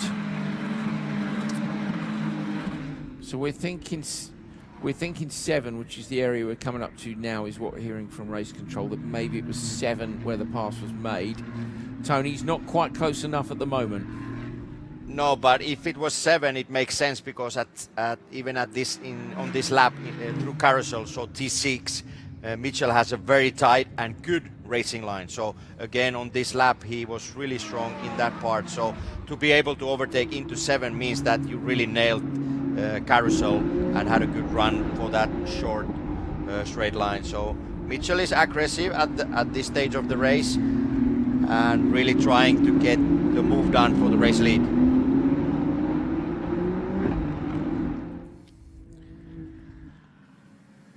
So this is Johnny Kaminsky, who is how far up the road? 7.4 seconds up the road. Jamie Morrow, Mitchell Green's driver coach, just texted me and said, I'm standing right by the PA system. So he's listening to every word we say intently about his driver, Mitchell. We could probably give Jamie a heart attack by going, oh, just at the wrong moment if he can't see the feed, but we won't do that to you, Jamie. Kaminsky, 7.4 up the road. What if you were Kaminsky's driver coach / spotter, and bear in mind even the top drivers have driver coaches, what are you saying to him? Because at this point, look, the battle is behind him, 7.4 seconds back. The other cars are all within 1.5 of each other, Tony. He can roll off a bit, but it's not that easy. Yeah, Johnny has shown a lot of consistency, strong performance, being fast, but also not making any mistakes. Sebring, there was a slight off exit of turn 1 when there was contact with Verina early in the season, but apart from that, at this stage I would trust this young man. Maybe a short radio comment giving the distance and saying keep it reasonable, don't drop a wheel, don't do anything stupid. You have the fastest race lap right now, and the pace is more than enough. Tony, look at that, Tony. Somebody's been dicing with the dirt on the outside there. That must be one of our Pirelli front runners has put wheels on the dirt on the run down to turn 11. We can see just as our camera cut to that position, you can see the dust was flying. So they're still taking risks out there. Well, as Jamie stood right by a speaker, I guess we should ask him really to text us, Tony, and tell us what he said to Mitchell. What is the race plan here? Because Yeah, they're looking for a victory here if they can get it, but are they telling him to slow down at the minute and think of the championship, or are they going to say go get him? Yeah, I would say at this time, this part of the race is a little bit more difficult to have the same aggression level what Mitchell had early in the race. You're just losing a little bit of grip every lap, and it's more difficult to follow another car very closely. Again, if you follow the racing line that Mitchell has here through carousel, so he's very tight from the entry, while Michael Matthews has a more wide entry and closing later on and trying to have a more rotation, more speed through carousel. But it's more difficult to follow and have that same aggression level because I think Mitchell took a lot from his tires early in the race. Roberto Perina here is still applying there it is again. Perina is using the dirt on the outside of turn 10 on the exit, and the car's squirming around underneath him. So Perina hasn't given up on getting Grinzovich, though he does run a couple of feet wide of the apex, and Jamie has indeed replied and said Mitchell's going to go for it for another couple of laps, Tony. So I reckon once we've got 2 laps to go, maybe they'll wind it in and say, you know what, P2's enough, especially with Bernier one place further back. But yeah, those places not. There we go. He is a little way further back this time round. It was 8/10 last time, and this time it's a second back. This is for the lead of Trofeo Pirelli and Michael Mathes, currently leading, as you can see, with the blue and silver number 5.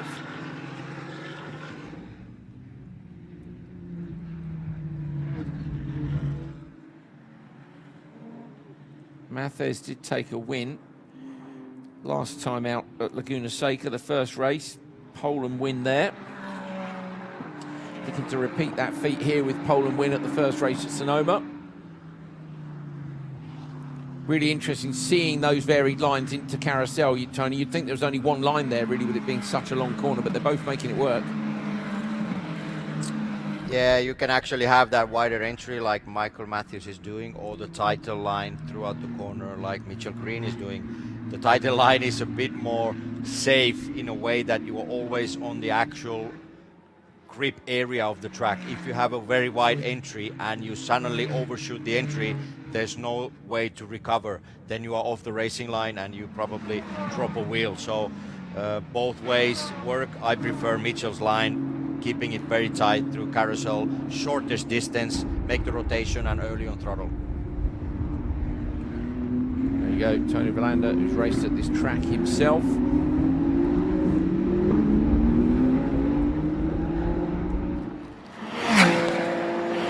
We have 4.5 minutes remaining as you see Mathes, Green, Hopkins, Bernier and Gibson over the start-finish line.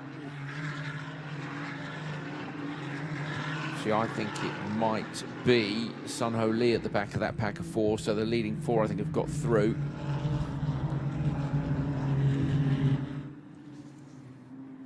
Actually going well. Sun Ho Lee's going well now, and now he's on the back of this pack of 4. He isn't losing too much time to them. And that's that thing, isn't it, always, of getting behind an experienced driver and following. So he might be a lap down, but actually, Tony, he could be gathering an awful lot of information here about what the top drivers in his category are doing. Yeah, I mean, it's a learning process all the time. When you follow, let's say, a bit faster cars or drivers with the more experience, you always learn. You may start the practice week that you are further back down, you're missing more lap time, and then just suddenly things improve. And racing is the environment where you learn the most. You are in a different mental approach than actual test day. You feel the pressure of delivering, and you feel the pressure of just going to your limit more than in an actual test day or practice session. So that's why racing is another thing, and testing is more calm and probably a little bit more relaxed than real qualifying or the race distance. Just 3 minutes remain, and with the lap time being around 1:30, I think Kaminsky will get another couple in. Maybe 2.5 more laps for him. Favre did get past Grinzovich, as we said earlier on in the race, and his gap now is 12.3 seconds, so he hasn't lifted at all, Tony. Yeah, if we saw some of the races where Johnny's setup or the tire life wasn't perfect, but this is a different story. He already had a huge gap before the safety car, and now he has repeated again, and improving lap time at this stage of the race and posting a lap time which is 1:29.8 is very impressive. So this track, this setup, and this driver really suits the Sonoma track in qualifying, but also in the race. So his performance and complete package is becoming even stronger all the time and throughout the season. And when we are reaching the finals, we hopefully see the best Johnny Kaminsky against the other drivers from the other continents of Ferrari Challenge racing. So, but very impressive performance.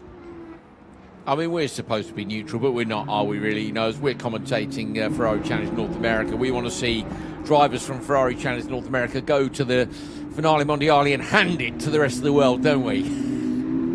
Yes, 100%. I can even give some tips to a Barcelona track only for FNA drivers. Okay, I like it. This is good. Come see Tony Villander later on with cash. No, I'm only joking. Tony is very generous. Just a handshake. With just a handshake. Tony is always very generous with his time and with his advice for all the drivers in Ferrari Challenge North America. They often come and ask him for tips and things, having spent a lot of his professional racing career this side of the Atlantic. And we continue. Perina still hasn't managed to find a way past Grinzovic. In fact, Perina did his best lap the lap before, and Grinzovic has responded with his best lap of the race. So there are still people banging in race laps now, which are good. Bernier, Gibson and DL have all just done their best laps as well. But it's all very well doing a best lap. You've got to find a way through as well. And with the time ticking down to under a minute, that is looking increasingly tricky.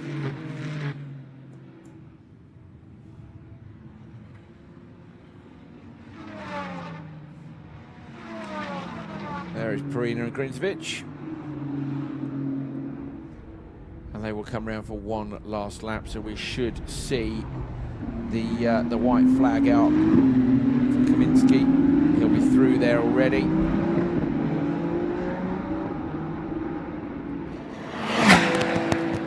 There it is. Valvra with a decent gap over Grinzovic and Perina behind. Valvra is a couple of seconds up on Grinzovic. So this is the final lap. It's been fairly sensible, Tony. Yeah, Perina. Surprise of the race for me is Perina started fourth after difficulties in qualifying. I was expecting a bit more against Grinzovic and Favre that Roberto. I was expecting him to charge a bit, challenge a little bit more. He tried something at the start, he tried something at the restart, but after that pure pace and following another car, he has really settled to a similar pace of the cars in the second and third place. So this has been really a Johnny show, and the other three drivers in Pirelli had similar pace compared to each other. And here we see Johnny already closing on this final lap, very dominant performance. Yeah, absolutely brilliant. Johnny Kaminsky coming around the final corner here at Sonoma. It has been absolutely no contest all day. A stunning pole position, 0.4 of a second quicker than anyone had gone all week, and that was his lap time as well. And he takes his 6th win of the year here at Sonoma, to the applause of his dad and the team running the car. Fantastic performance. P2 going to go to Favre. Again, easily done by him. Grinzovic a couple of seconds back. Perina will need to do better in qualifying tomorrow. He was unlucky this morning with whatever issues it was he had.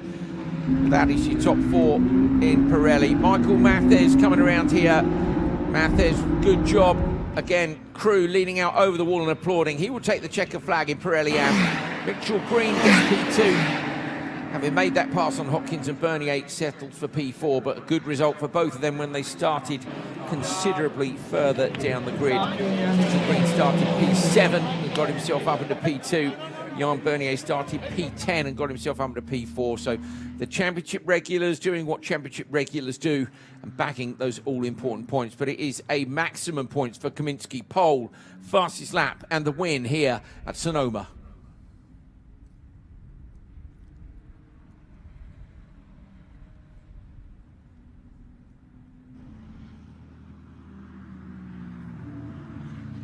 Good job by Mathes as well. Didn't succumb to the pressure of Mitchell Green. I think what Tony said is very valid, that Mitchell had great pace, but once the edge is gone from those Pirellis, you can't chuck the car around in quite the same way.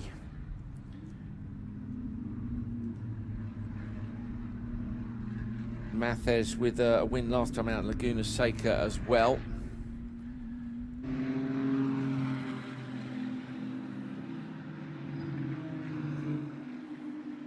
So just the one incident earlier on in the race between Porter and Burrows. Other than that, fairly sensible stuff. Tony. Yeah, I think Johnny Kaminsky told in the previous race that real concentration into Sonoma. Let's get things back to normal in Sonoma, and they really showed very strong performance here. Jan Bernier starting from the back of the grid after the crash in qualifying. He made the most of it in the opening laps. He really had a strong start and was able to overtake cars in the beginning of the race. Then midway to the race and towards the end, then cars settled to a similar pace. When the tire life goes down a bit, you have that tire degradation.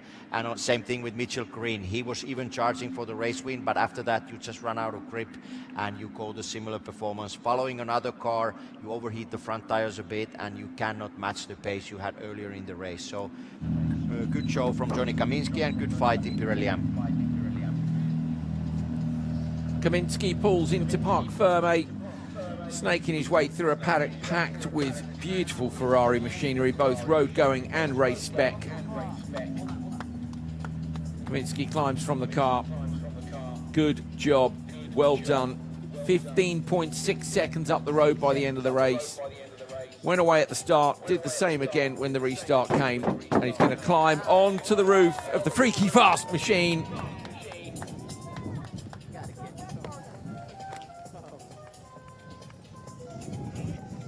What did he say this morning? We had a job to do, we needed to execute. We executed, and he said, I've got to do the same again this afternoon. Absolutely done what he said he would do. Falva in the background with P2. There's Brian, his dad, on the left.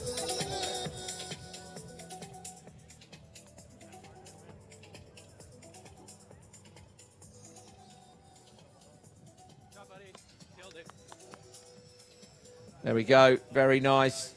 Brad coming over and saying, good job, well done, you killed it. George Grinzovich, there we go, hugs all around between the drivers, nice to see. Photographers are down there as well. Our TV cameras, always a nice buzz around. Worth following a few of these drivers on social media as well. They're all trying so hard now to get great content out there, so do get searching on whatever your favourite platform is, and you'll find some of the front runners from Ferrari Challenge North America. Look at that lineup of cars down there. It is always a beautiful event. If you've been watching online and you fancy coming along to an event, you get great access. Wander around the paddock. There's no extra fees for coming and wandering around the paddock. Go and hang out outside the drivers' garages. They're all ever so friendly as well. Michael Mathes happy with his result too. And there's Nina Jade Paul down in the holding area getting ready for what is becoming quite a regular interview. Nina Jade Paul is with Johnny Kaminsky. A very happy Johnny Kaminsky. Pole position this morning, race win this afternoon, a perfect Saturday. How satisfied are you with that? I mean, it feels so good. I mean, all the work we've done earlier this week, I can't thank the 111 team enough. I mean, we knew we struggled at Laguna with the long run and came here and smashed it today. So honestly, just amazing work done by everyone. And yeah, it's such a cool place to win at. Loving here at Sonoma. Well, you came into this weekend leading the championship by quite a margin, and you've only just gone and strengthened that position. Are you starting to think about the championship at this stage, or is it just day by day, race by race? I mean, it's maximize what I have, right? Every race, I run my race, and hopefully it's clean. That's the goal. But it was a perfect execution. I had a great car today, and just ran my race. I'm going to keep working hard and focused on tomorrow. Well, congratulations, Johnny. Enjoy this. Thank you so much, Nina. Not even a bead of sweat on the man. Someone make him work harder.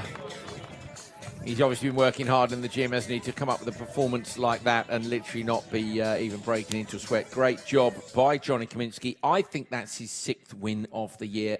We'll do the maths and come back to you on that tomorrow. Kaminsky then takes it by 15.6 seconds from Brad Falva at George Grinzovich's third P3. Roberto Perina in P4. 5th place overall, but the winner of Trofeo Pirelli Am, Michael Mathes. Mitchell Green fighting his way up to P2 overall in the Am category. Greg Hopkins is P3, and Jan Bernier from 10th up to 4th. So Green and Bernier with good fightbacks. Gibson, TL, Gutierrez, Lee, and then Porter and Burrows, unfortunately, coming together earlier on in that encounter. And David Beaton, of course, will be racing with us tomorrow. Nina J. Paul is with our Pirelli Am winner, Michael Mathes. Yes, win number 3 for Michael Mathes, and a really calm and composed, dominant drive for you, even with all the chaos going on behind. Well, I to be honest, I didn't know if there was any chaos going on behind me. I was really just focused on what was in front of me. So, car was performing well, and just did what we said we'd do, and just drive a good race. Absolutely. And how does this set you up, your momentum for tomorrow? Can you do it all over again, Michael? Well, we're going to give it a try, but it's a real strong field out there. A couple times I had people right on my tail, and they're challenging. They want to be up at P1 too, so we'll give it a shot, but lots of good competition. Well, congratulations for today. Thank you.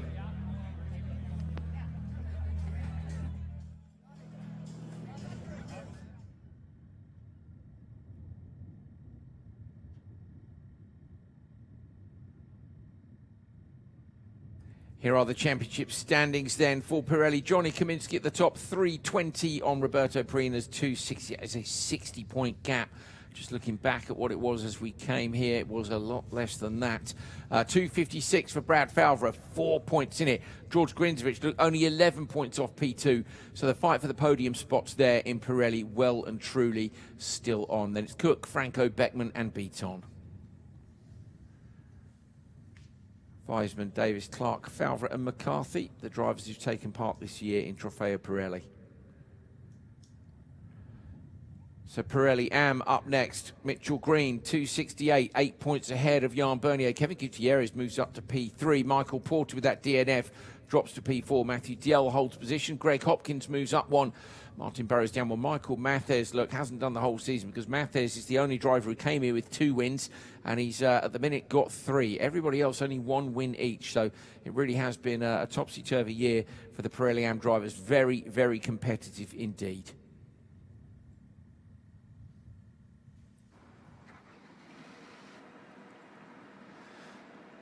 Right, stay with us because we will be back in 7 or 8 minutes local time, 1500 local time. That's 3 p.m. Pacific time with our Copper Shell race. Thank you very much, Nina J. Paul, Tony Verlander. I'm Andrew Coley. We'll see you soon.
Well, we're ready for Copper Shell here from Sonoma Raceway, California, for the 5th weekend of Ferrari Challenge North America 2026. My name's Andrew Coley. Alongside me, Tony Villander, reporting from the paddock, Nina Jade Paul. We've just seen a great race in Trofeo Pirelli. It is proving quite hard to pass here, but it's not impossible. Seen a few people manage to pull those moves off. And with warm-up laps coming to a close now, it won't be long before we get this race underway. These are the places we've raced already this year. We started here in California at Thermal, up close to LA. Then it was Sebring, of course, in Florida, COTA, Circuit of the Americas, Austin, Texas, Laguna Seca, just over the Golden Gate Bridge, Sonoma here this weekend, Road America in Wisconsin later on this year, September that is, and then the Finale Mondiale in November in Barcelona. So that could be a wet one, despite Spain being a nice dry country by that time of year. Could make things quite tricky. The American runners haven't had much running in the wet this year, if any, in fact. But with the pace of the likes of Johnny Kaminsky from Trofeo Pirelli, we're excited to see how they get on when they meet the other finalists from the world of Ferrari racing. Tony Villander, great track here at Sonoma. Yeah, very special place. I like the flow. I like the elevation changes here, high-speed corners, and then, let's say, both ends of the track, turn 7 and turn 11, very tight hairpins. We saw Mitchell Green taking that second place. What we think happened between turns 6 and 7, and scoring a good P2. Like you mentioned, overtaking not very easy here, but we also saw quite clean and clear race. There was some issues at the start between Burrows and Porter. There was some moments in Pirelli between Favre and Berina.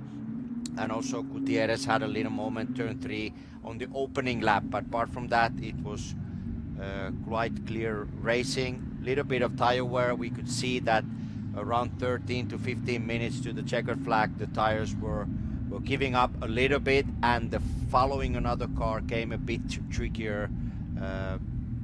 If we don't see action in Pirelli Am, let's see what happens with Coppa Shell. Sometimes these classes, they alternate between the weekends. We say, what a great weekend from Coppa Shell drivers. It will be very clear race for Pirelli drivers, and then the action starts. So let's see what happens now with the Coppa Shell race. Yeah, indeed. Let's see if they keep it sensible or not. So it was not too many incidents in that last one. Track temperature, as you can see, 54 Celsius. That is 129 Fahrenheit. That is the hottest track temperature we've seen all year, despite a little bit of a breeze here in Sonoma. Not enough to keep track temperatures down. You can see the breeze there up on the umbrella. And you can see the Pirellis there, which are about to get roasted out on track. Kevin Orsini with his first ever pole position. And yes, that is the Lightning McQueen livery you're looking at there. He was over the moon. I know some of his kids are here in hospitality with him at Casa Ferrari. A lovely guy, always friendly, always up for a chat. And I have a feeling now, Tony, I don't think he's going to be able to leave the Lightning McQueen livery, because now he's stuck Lightning McQueen on pole. What are you going to do? What are you going to do? Yeah, when you set your goals high and then step by step you start to achieve them, that's a great feeling. But he's around new things. He's starting from the pole position. Orsini with that Lightning McQueen livery. There's a lot of pressure. There's a lot of pressure because you do things that you didn't do before. He needs to lead the field. He needs to react on the green flag. And how does he manage the speed, the acceleration, where to accelerate, not to take a jump start as a race leader because you were just too excited. So a lot of pressure, a lot of new things for him. Same thing with Michael Owens, strong season last year. This year, a little bit more up and down. He still was confident in Laguna that this season will end up high and he will be back on top and he will have a good performance towards the end of the season.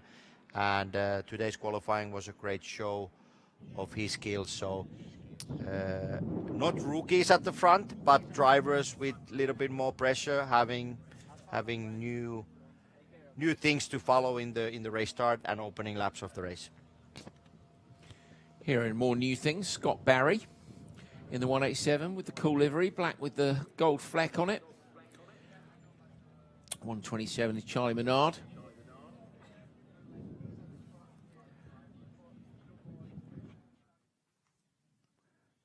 And Here's one of our onboards as well. He's with Charlie Menard, in fact, as well. Charlie is sitting in P3 in the standings at the minute, but he's equal on points with Andrew Parker. Parker not here. Kevin Orsini is, though, and he's only 1 point behind. So, in fact, Orsini will be equal on points, having taken the pole today. Just those last little minute bits of prep. Doors open, and you can see people holding various blowers down there, and the fans and the umbrellas, just trying to keep those temperatures down as far as you can inside the cockpit until the go. And at that point then it's just a sweat fest with whatever, whether or not you run in the aircon or whether you want to keep those extra horses for the lap times. Tricky choices. A very big grid of cars in this Copa Shell, so we are expecting more action. Track that allows really to use basically a one car racing line through the first sector. So race start, interesting to see. Is the start of the race where drivers are the most nervous, where things can really go wrong and things are not in your hands only. So be really ready for everything. We've seen on a single lap entry of turn 2 very tricky with that bump that has created. There's some issues with the drivers, so eyes on the race start. Lewis Flory with the full foil cover over the top of the car. Yeah, indeed, you've got to be absolutely on it, haven't you? So that's where we saw most of our issues in the Pirelli race, was at that point. There's Mike Luley.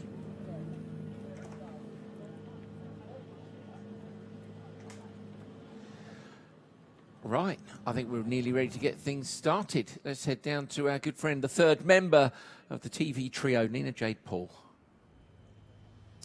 We are absolutely nearly ready to get things started. So without further ado, drivers, start your Ferrari engines. Orsini then rumbles his car into life. Can Lightning McQueen get the job done in the race? As Tony said, it's very different. Getting the pole is cool. It really is cool. Get the monkey off your back, it make you believe you can take pole again. But we saw with Gary Ott earlier on this year, he was getting poles. We just needed to practice on the run to the first corner, not to get mugged. It's very easy to just have someone get you when you're being a little bit too cautious on that first lap, so you don't want to drop it after all the hard work of getting the pole, but you've still got to make the attack. It's that old thing of being the chaser is always easier than being the person who leads. Going to be a packed grid for this one with Copper Shell and Copper Shell, and the marshal at the front is waiting to give them the off, and there it is, the double thumbs up, and we will get our cars rolling out onto track ASAP. Gold rims glinting in the California sun.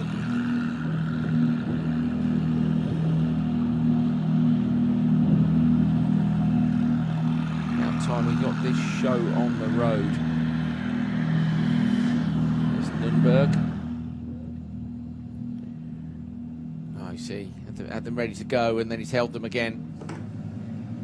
This time then, we're sending the Copper Shell competitors out for one last slow lap before we get to the start underway on the exit of turn 12.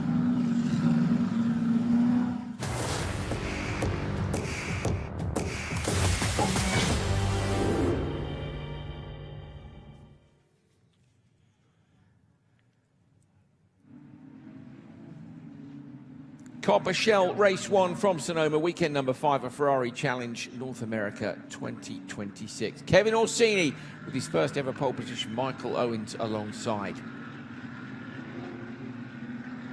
Row 2 is Ryan Dayton and Blake Rosser. Rosser, the current championship leader. Row 3, Charlie Menard and Scott Barry. Scott Barry, one of our newer drivers. Chuck Whittle and Brian Waltersdorf on row 4. Row 5, Roy Carroll and Glenn Moss. On the 6th row, Lewis Flory on the inside, Brad Evans outside. Behind them, it is Mike Luley and Tim Dweet. And we have Fabian Spearman and Paul Lynn on row 8. Michael Moyes and Daniel Roberts, row 9. Row number 10, Melissa Kozira currently leading the standings in the AM category from Lance Corley. So she's just 2 or 3 rows back from the pole. Then it's Steve Check and Jeffrey Nunberg, we caught a glimpse of just before the start. Jamie Garrett and Ed Vartugian. Row number 13, Michael Crow and Kenneth Sweder. Row 14, Henry Hummel and Bernard Gomez. And finally, row number 15, an enormous packed grid of 30 cars, Helen Chu and Jeffrey Keel. Pole position for the AM category, Tim Dweet. 14th overall, of course, because they start behind the runners from Coppershell, even though some of them have done better lap times.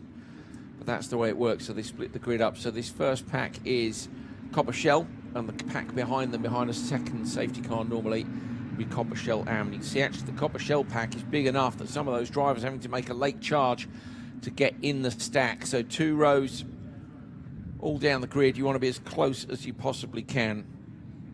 Orsini under pressure here, right-hand side, say with the famous livery from the Cars movie. 20 years old, I think that is this year, Cars.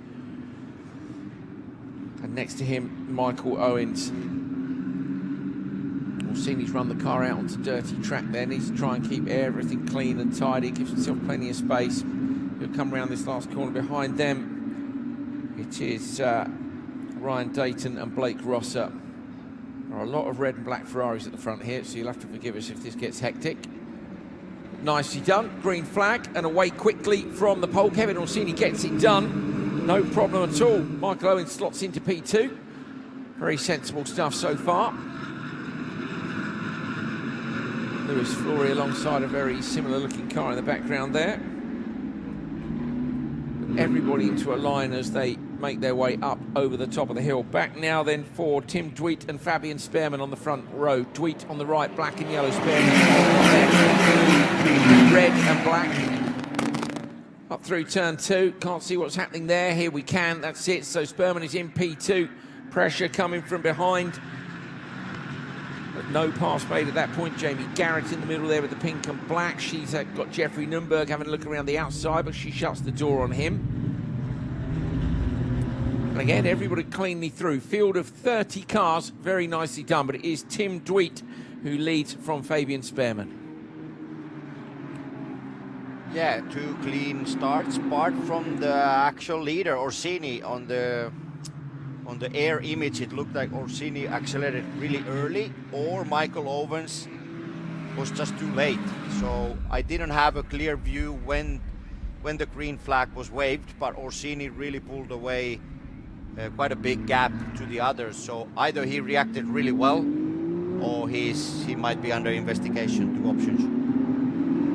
Well, we'll find out if he's going to get a penalty. We normally get little purple lines appear on the timing graphics, so keep your eyes out for that. To say last year it was Massimo Perina who was here with the pole and then crossed the line, the white line in the middle of the track too early. Did he have pole or was he P2? He took the win either way, but he got a penalty post-race for a start infringement. So Orsini will be hoping that that's not going to be the case. It is Orsini, Dayton, Rosser, Menard, Whittle, the front of Coppershell, and it's a spin. Sat in the middle of the track. That's not where you want to be.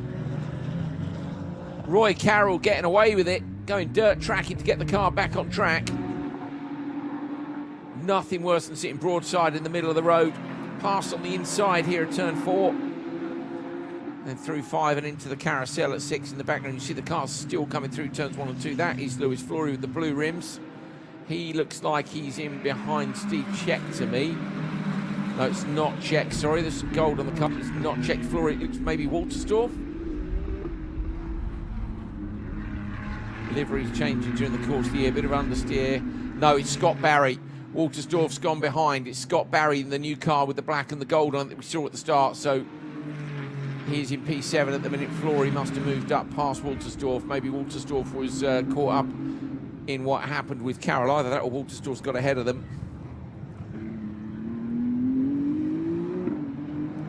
So Flory made that pass in turn 4. There's the wing mirrors off. Hitting the tyre bale on the inside. Catch which number, I'm afraid.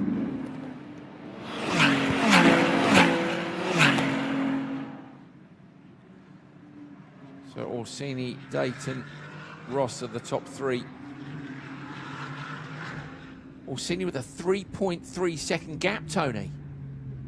What happened to P2 starter Michael Owens? Did we see that? It's showing P13. I didn't see it. Yeah, I'm afraid I didn't see, but yes, you are correct. That must have happened later in the lap, mustn't it? Because it was there was no problem at the start that we saw. Yeah, good spot. Owens dropped right down the order. Some 19 seconds off the lead. Meanwhile, Orsini, say with a 3.3 second lead. That's not a bad way, Tony. Assuming he doesn't get any kind of a penalty for jumping the start. Good effort by Orsini so far. Yeah, Orsini's doing a perfect job. So the other places are fighting. The other drivers are fighting. So they're actually losing a little bit of time. You see cars trying to dive deep into the braking zone, so the car ahead needs to protect the racing line a bit. So Orsini has a clear track ahead, and he can really nail the best laps at this moment that he's capable of doing, and still this clean air really works for him. So he's doing a very good job right now. He is. You want to keep checking out at the front if you can. Do a Kaminsky. He's had a P2 earlier on this year. I don't know if he's had a career victory elsewhere before this season. As this was his first pole, I'd like to bet that maybe not. Dayton's just done his best lap, and in fact the fastest lap of the race on the last lap round, lap 3. So Dayton certainly hasn't given this up. That is Tim Dweet, you can see leading Fabian Sperman and Paul Lynn.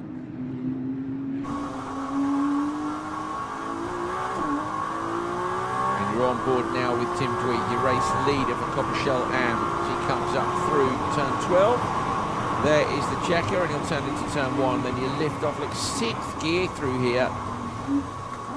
Down a couple of cogs, get the car straight, and then into the apex. Look how blind this is. Tony's just blind crest after blind crest. Yeah, it's a roller coaster feeling here, and you need to just keep hitting those inside curves. Means that you are in the right racing line, and you have enough space after you see the exit of the corner. The entry is the key here. If you misjudge the entry, you don't have enough space in the exit of the corner.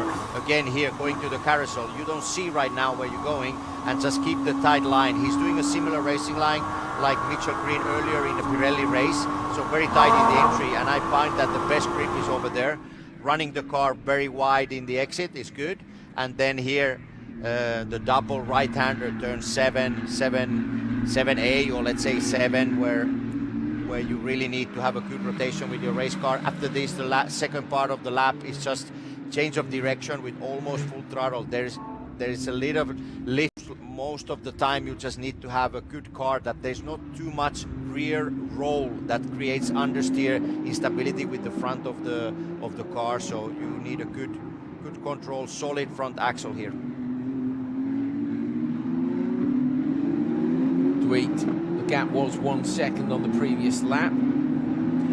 See if he's edged it out or not as they cross over the line. 1.1, so just takes a 1/10 of a second off. Sperman in P2. Paul Lynn is only 0.6 behind there.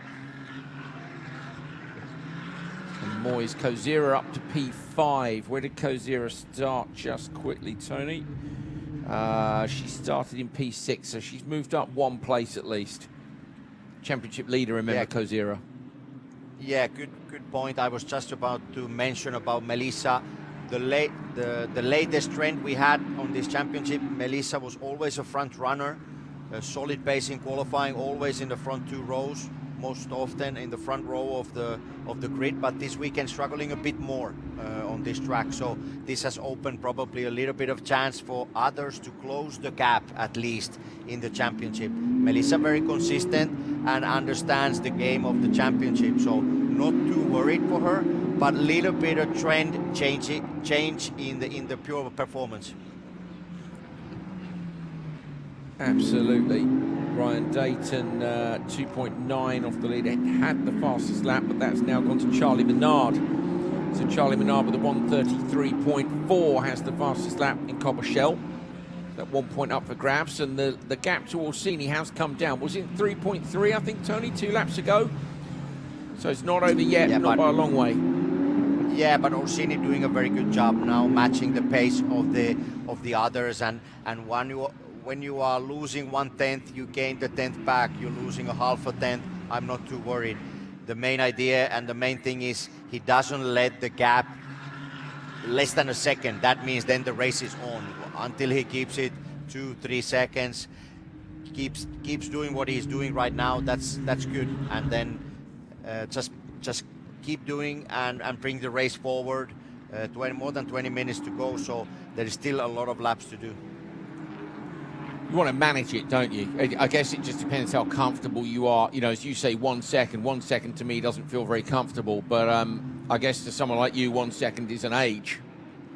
Yeah, but you also need to play the game of if there is a safety car. He needs tire life even at the race restart. So if he's pulling now the 3 seconds to 6 seconds and there's a safety car, means that you really took a lot from your race tires and you lapped so much faster than the others. So I think he's doing a really clever game that you often see even in Formula One. You take the gap to 3 to 5 seconds in a race where there's pit stops, virtual safety cars and stuff. So you manage, like you said, you manage, and then you have answers, you have solutions if something changes in the race. You didn't play all your cards at this moment, so I'm not too worried for Orsini, even if he loses 1/10 or 2 per lap.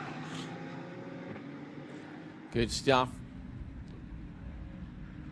Lewis Flory making a pass. Scott Barry, I think it is. So did manage to get past Scott Barry. But we are keeping our eyes on the gap, so it's 3.0 but up at the front. Here it is. This is Flory making that move. Oh, it's into turn 1. So just slid it up the inside into turn 1, then he'll run it deep across the road into turn 2. Nice. Good move, Tony. Yeah, Flory often is a very strong racer. Sometimes struggles a bit in qualifying, starts further back, but then he does a very good performance often in the race. So that was a move that he has a lot of confidence going into turn 1. He was using a way tighter line. Maybe the other driver was covering the line a bit, but he was very decisive. And the inside move into 1, and he was already way ahead in the entry of turn 2. Yeah, nicely done. There is a bit of road on the inside there. It's slightly dirty, but he's used it anyway. And he's closing the gap down now. Is he's after Chuck Whittle next? Oh, he knows that there's a fair gap between them, though. Looking at it, there was some 8 seconds between Whittle and Scott Barry on the prior lap, so no, not going to be there just yet. Watching another one of the battles out there on course now, as you see Orsini out front, the gap 2.6, so it is going up and down just a little bit. It was 2.9, 3.0, back to 2.6. Handy now though with Blake Rosser applying the pressure to Ryan Dayton. That will be what Orsini wants, because these two can get themselves in a pickle racing each other, and that'll take the pressure off Orsini just a little bit, unless of course they both get the hurry up from being in that race. But usually, Tony, if you're in a battle it costs time, you don't gain time. Yeah, the last lap not ideal from Orsini, so he lost 4 tenths to these two drivers behind him. So he needs to step up the game a little bit. That 4 tenths per lap is too much. Very strong chargers behind him. So Blake Rosser in P3, we've seen this season really strong performance from him. So until these two keep fighting, is good for Orsini. But for example, if Blake Rosser has a lot of pace and he's able to take P2 and maybe feel a little bit of pressure. We had some moment going into carousel. Yeah, Paul Lynn has been, I think, has been off the road there. It looks like a spin, but not made it to the barriers. Let's keep an eye on those lap times as well. As you said, I want to switch my timing to last lap. This is Tweet. Oh, he just gets it wrong over the crest. Look, runs it out wide. Is he going to go round, or does he hold on to it? He does. He does. Quick part of the circuit, ends up facing the right way, which is handy. So looking at the last lap, 1:33. Oh, Dweet's off as well. So Dweet's off. That's on the run back down. I think that's in the section up at 8 and 8A. So Dweet has been off the road. And Dweet was your leader, remember. So Fabian Sperman will have got through there. The gap's back. It's pretty close between Sperman up into the lead. Moyes is through as well. Dweet has dropped down. We haven't seen just what the full damage is yet.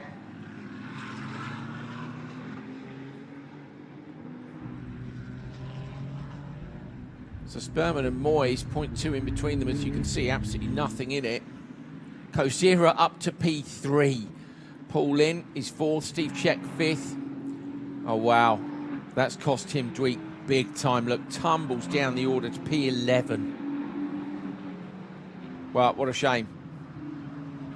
Yeah, big mistake. Looked like he had the car to win the race, and he had the race under control.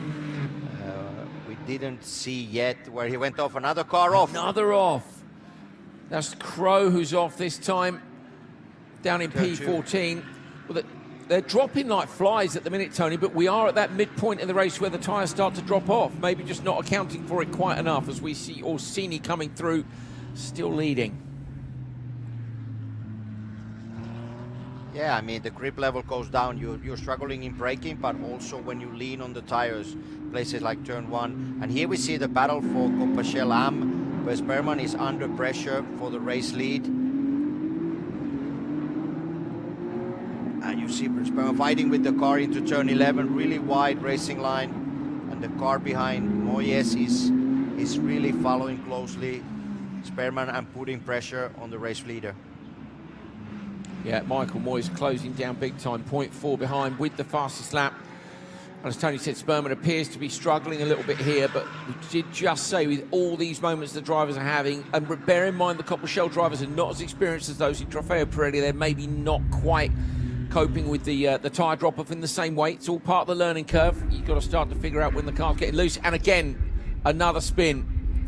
Blake Rosser's gone round. So Rosser, where was Rosser? Rosser was sitting in P3 overall in Coppershell. So he's gone round. Is that on the exit of 7? I think it is. Mid-corner on 7, maybe. He's now under pressure. Lewis Flory is behind him.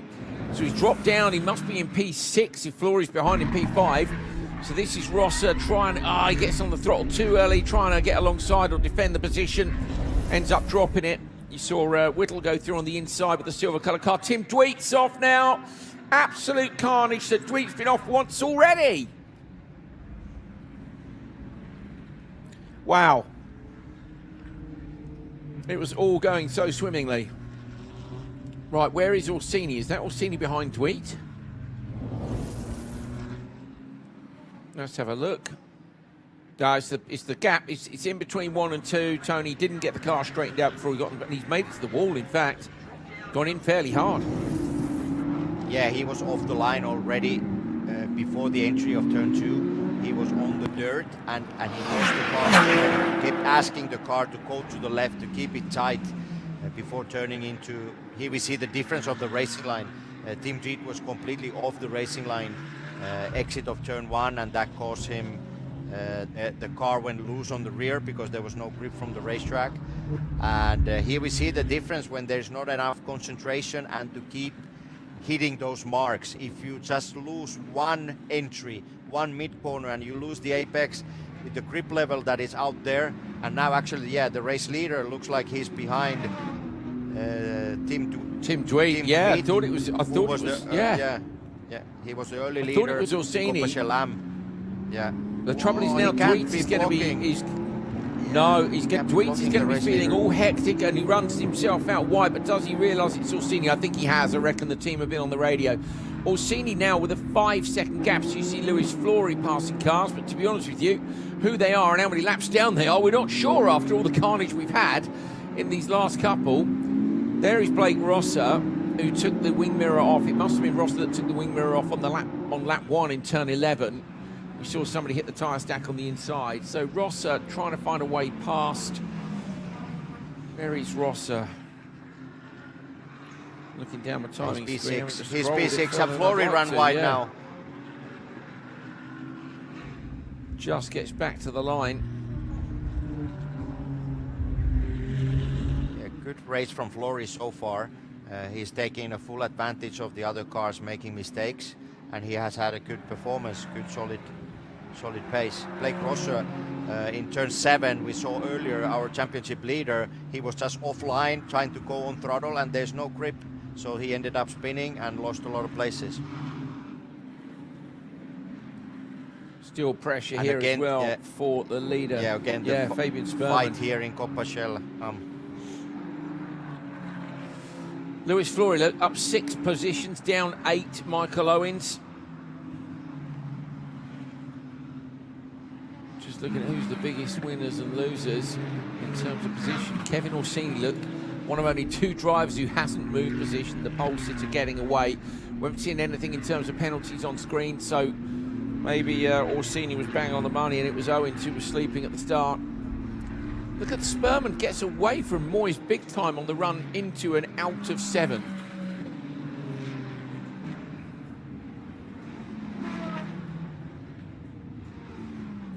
Seemingly, Moyes is able to come back somewhere else later in the lap, unless he has just managed to break the toe a little bit here. Oh, we've had another spin. 2 cars off on the inside of turn 11, and they lay down rubber as this.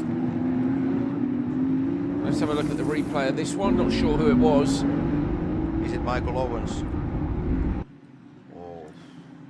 Waltersdorf, it looks like. I think you might be right. 103. Yeah, it is Owens. So Owens then was on the front row. Was on the front row and has ended up just involved in. And this is the thing, Tony, you get involved in one incident and then you lose your head a bit and you end up with drivers you're not normally racing and it all goes wrong. Yeah, and there are many corners that there's no space if the car ahead is protecting the line a little bit, going to the entry and the apex of the corner, just no space. And if you force the issue too much, you end up having a contact like we saw now with Owens. Yeah. Gaggles of cars in battles all the way through this field. Right, let's get an update on where we are. Kevin Orsini leads in Copper Shell from 4.6 seconds on Ryan Dayton. Charlie Menard in P3, 5.2 back. This you're looking at now is the leader, Fabian Sperman of Copper Shell AM. 0.9 of a second behind is Michael Moyes with the mint green and black. Moyes still putting that pressure on, but as we saw in the last one, Tony, getting there is okay, but when you're towards the end of the tyre life, making the pass, not so easy. Yeah, not easy, but it looks like even Melissa is closing on this group. The gap was already 5 seconds, so let's see what it is now on the finish line, but I'm thinking it's less than 5 seconds. Let's see. You're right. It's 2.5, and it's now down to 1.8. So Melissa Kozira, the championship leader, is on the chase of these two. And Moyes has a look up the inside there. Kozira has a bit more room on the entry and is seemingly finding more pace. I wonder if Spearman here being a little bit defensive against Moyes is costing time. Kozira coming through. They've all moved up places, and there goes another wing mirror. The parts department's going to be busy. Michael Owens again. So Spearman, the other thing here, Tony, is Spearman is about to come across a gaggle of traffic here. All people who've had quite a carnage race, to be honest. They've really got to have their wits about them here, not to get involved with the front runners for Copper Shell Am. Kozira there to pick up the pieces. Remember, Spearman is in P2 in the standings. Kozira leads Tim Dweet, who's had a shocker in this race, who's dropped to P14 when he had the pole. Tim Dweet is in P3 in the standings here, and Spearman and Kozira now need a sensible run to the flag for me. Spearman has got Moyes behind, Kozira in the chase as well. 2.5 it was over the top three. Yeah, oh, look at Fabian Spearman running into traffic like you mentioned, and this will be a very difficult thing to handle now because he has the pressure to go. It is a lot of traffic as well, Tony, isn't it? With 7 minutes left, Moyes now seemingly with more of an advantage on the exit. Fabian Spearman had 0.6 at the start of the last lap. It's not that now, it's 0.2. Kozira was 2.5 back. She's back down 1.7, then 1.5. So the top three have become compressed, and they are much closer than they were before. 1.8 seconds now over the top three. So you're seeing gaps on the timing screen here, so you can see the gap is 1.5.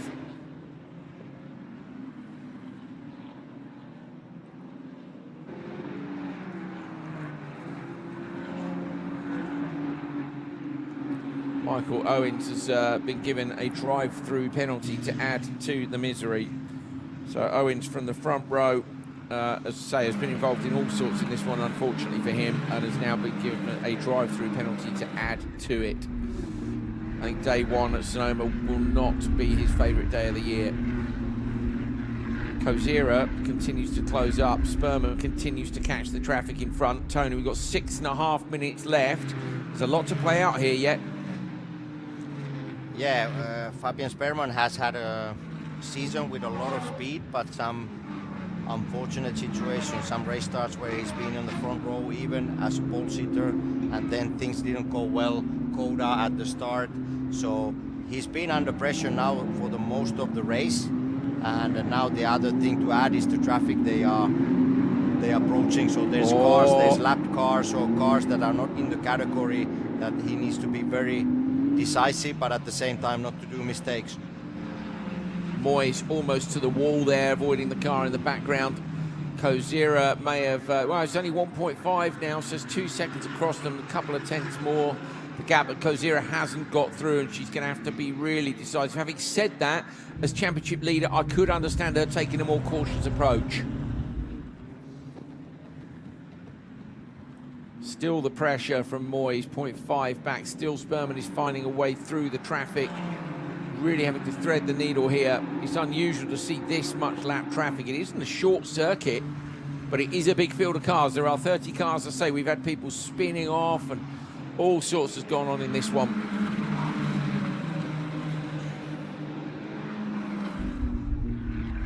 Up into turn 7, Sperman coming up to this pack of cars. Oh, going to be almost contact in front of him there. They really need to make sure they're aware of the fact the race leader is right behind them. I'm not sure they are. Sperman, blue and red with the white there. And right behind him, the black and mint green car. That is P1 and P2. Behind them, Kozira. The white and blue with the yellow flashes on that is in P3. Whether you're watching online or watching at Casa Ferrari, they're heading down towards turn 11 now. And they are deep in the traffic here. And there is still 4 minutes 30 remaining. Sperman's got to dispatch these cars as quick as he can. Not even sure who's coming up behind. Looks like this is the tail end. This is Evans, Carroll and Luley. So it's Brad Evans, Roy Carroll here. Behind is Evans with the blue and the cream hood on the car. And I think it's Mike Luley with the red and yellow, I think. So they're catching up, basically. The Shell Am drivers are caught up to the back of the Copper Shell drivers, who are having their own little battle. And now Melissa Kozira is getting closer again in the background. The top three are going to be very compressed here. Tony, surely they've got to make a move up in turn 7. Yeah, this is a high tension moment for Sperman, who is leading the Coppa Shell Am, and then being stuck with the traffic ahead and really costing him time, and he has pressure from behind with 2 cars being quite close by, and this battle just keeps on going. 3 minutes to go. We haven't seen a full course yellow yet. We haven't seen a safety car. No. So it has been an all clear green flag racing so far, so it has been an intense race for these drivers. Pretty amazing considering how many cars have been off the circuit or spun that we haven't had any full course yellows. Absolutely fantastic.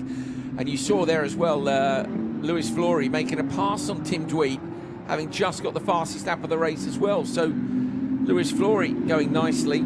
He's sitting in P5 overall at the moment. I think he'd be very happy with that. With 2 minutes 40 left, we're going to see this next lap and one more. Orsini leads overall by 4.8 seconds.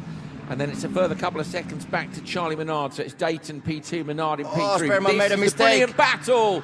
Sperman's run wide. Moyes found a way to get alongside him, but it wasn't enough to get through. That's actually at least given them a bit of breathing space to the cars in front.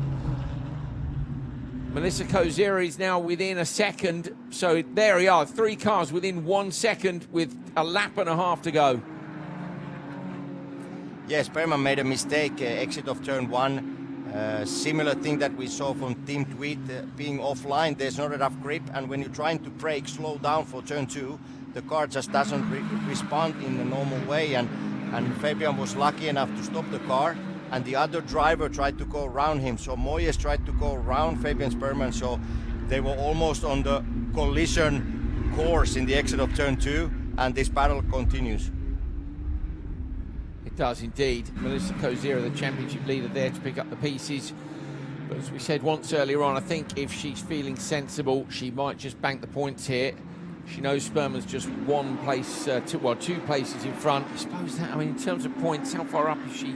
She's 21 points ahead. She can afford to lose a couple of points rather than throwing it all away, live to fight another day. And of course, tomorrow is another day. We've got a whole nother race tomorrow, qualifying in the morning. Minute 11 to go. This should see the white flag for the drivers as they come past. Orsini's gap at the front has gone up to 5.2 in Copper Shell, but you're looking at the battle which has raged for the last 10 minutes and is actually separated out now after Sperman's mistake. If anything, there's a bit more breathing space than we've seen. 0.8 and then 1.8 back to Kozira. I think I didn't see a white flag yet. I'm not sure, but I tried to see the... So there was no... Okay, so maybe another lap and a bit to go then. So they just seem to have edged out a little bit more, and if anything, Sperman has now got a bit of time to think in terms of trying to get past Brad Evans. Here comes Orsini.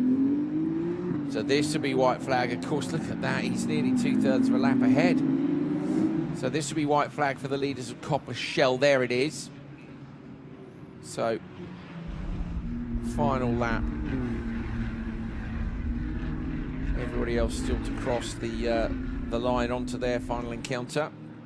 Orsini's gap down to 4.4, but I don't think he'd be too upset about that. Here is Sperman coming up behind it, Evans, Carroll and Luley. Sperman with a little bit more breathing space. I wonder if these top three might have settled here, Tony.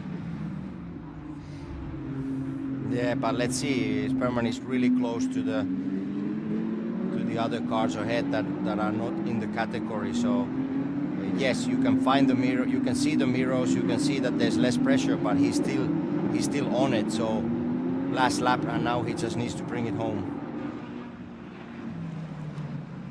It's a white flag for the front runners in Copper Shell as well. Oh no, Steve Check in the wall. Steve Check's taken the mirror off, he's in the wall. That looks like the exit of turn 11 to me. I think he's got on the gas too early and just put it in the wall. So that might see waved yellows, and if that's the case, there won't be anywhere to pass on the final lap because 11 has got to be a favourite spot. Was there contact between them? Just picks up understeer on the dirty track and clatters the wall. Wing mirrors off again, so it's going to be a race to pick up the mirrors at the parts truck after this one. Sperman carries on round. Oh, it's just, there's a massive just gaggle of cars in front of him. Orsini crosses the line to take the win. Absolutely brilliant pole to the checker. We haven't seen much of him because this fight's been going on in the background. And you can see Sperman has managed to get one car in between him. So Sperman has got past Evans, and that gives him a little bit of breathing space. He's up behind Roy Carroll. In behind Michael Moyes is, settled in his holding position, I think. So Sperman's done well there just to get himself a rear gunner on the run to the checker flag. Orsini from Dayton and Menard at the top of Copper Shell, but we have rightly followed this brilliant battle for Copper Shell Amp. Fabian Sperman going late on the brakes. Not now, please. Brad Evans looking for a way back past him. Not necessary, not when we're on the final lap. And Evans again looking, I don't think he's seen the wave yellows for Steve Check's parked car. Over the line, a hard-fought and well-deserved victory for Fabian Sperman. P2, Michael Moyes and Melissa Kozira. Great job there as well. She started P6 and she comes home in P3. So two of our championship front runners right in there. Meanwhile, Tim Dweet has had a miserable day and won't be very happy. Jamie Garrett coming through here. Garrett's going to be, P6, I think, in the category. But nicely done. And she's in P4 in the standings. So actually, with Tim Dweet not having a good day, you might well see Garrett there taking P3 in the standings. We'll have the points for you very shortly, I'm sure. Wow, what a race, Tony. Yeah, a lot of action, a lot of cars going off the track. When things started to happen, there was a lot of action, but luckily we didn't have any full course yellow. We had a clear 30-minute green flag race. Michael Owens, we didn't see what happened at the start or on the opening lap. He suddenly lost a lot of places and then things really went wrong for him. Same thing in a Copper Shell Am for Team Dweet, who looked like was leading and maybe had a pace to win the race, and then suddenly he was off also. Great race from this gentleman, 184, Fabian Sperman, who had a very hard race. When I mentioned earlier in the broadcast that when you have the pressure the whole race distance, this is physically very demanding, and Fabian had one of those races where he couldn't relax, he couldn't breathe normally and take it easy for a single corner or for a single lap. So this was maybe the hardest race of the season for him. Kevin Orsini waved to his family as he came around the final corner. We know it was his first ever pole earlier on today, and I wouldn't mind betting that's his first ever win as well. Let's see when he gets out the car. Nina J will be down there to talk to him. I think Johnny Kaminsky's down there as well. I saw someone in the background. It is Kaminsky's gone down there to meet him. He was holding up the single finger for the win, out the side of Lightning McQueen, pointed at his family as he came around the corner. Fist pump and hugs all round, absolutely stoked. I think it will be his first win. I might be wrong, but I'm just going to commit to it and go for it. Fabian Sperman, meanwhile, taking his first win of this season. He has been second place 5 times this year, Fabian Sperman. Finally, he gets the gold, takes the win here. There is Kaminsky to congratulate him. Brilliant teamwork from the 111 squad.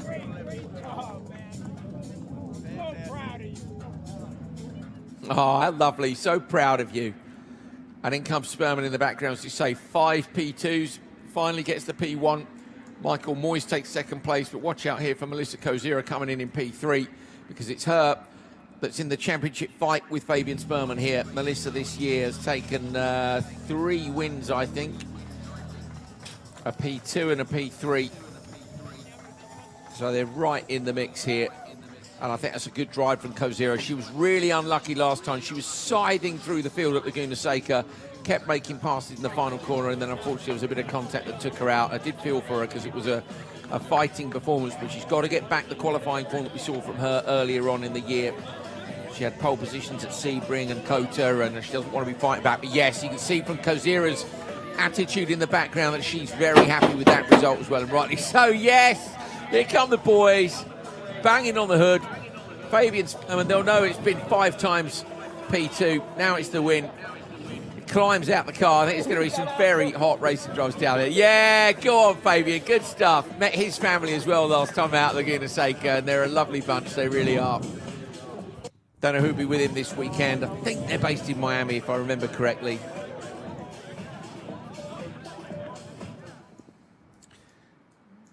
It is indeed Kevin Orsini's first win to go with his first pole. He's with Nina J. Paul, and I think he's going to have a big smile on his face.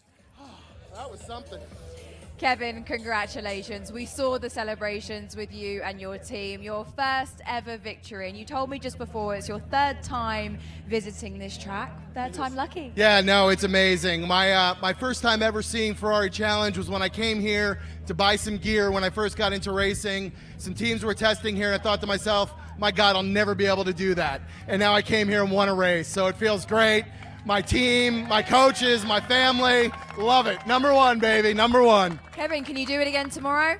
That's the goal. That's the goal. It's a lot easier when you start up front, so it'll start in the morning. Well, look, enjoy this today, and then we'll speak to you tomorrow. Congratulations again. Thank you so much. Thank you. Great stuff from Kevin Orsini. Big smile on his face. Converted. It's not easy to convert from pole to win. You know, with your first ever pole, Tony, and you got it done. Yeah, he did an excellent race and very strong from the start. We didn't see the right angle, but he really nailed it at the start, the acceleration moment. Others struggled. He kept it going. He kept it clean. And sometimes it's true, when you are in the lead, it's actually an easier race. You control everything. Seems like your race car is working a bit better. Everything is like it's supposed to be.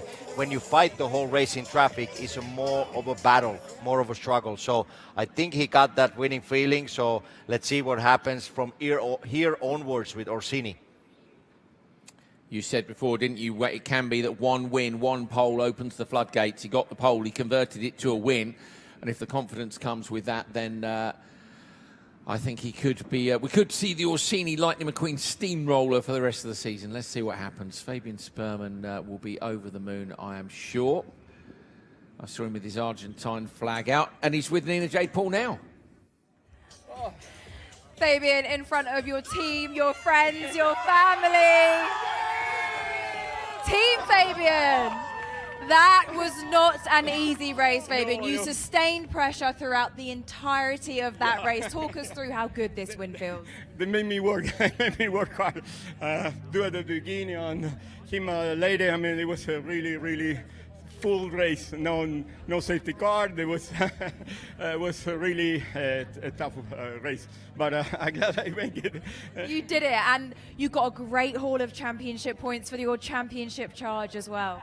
Yeah, this is good. This is good. I'm not thinking much in the champion, but keep working. I like the way I'm driving. I love the circuit. This track fits me well, and I'm happy for that.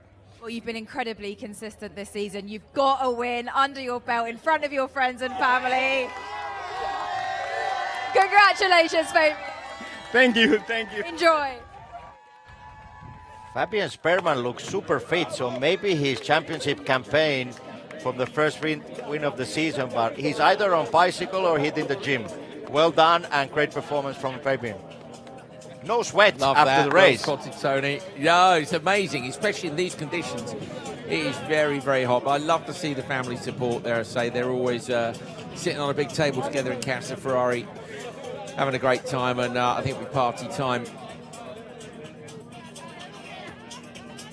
Argentinian flag passed across for Fabian Sperman. There we go. The checkered flag flutters on the totem pole here at Sonoma. Kevin Orsini converts his first ever pole to his first ever win. Ryan Dayton in P2, Charlie Menard in P3, then Whittle, Flory Rosser, Barry Moss, Waltersdorf and Lully.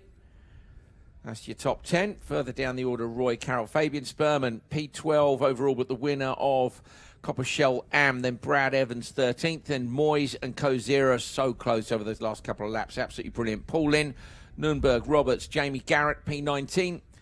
And there'll be more to come.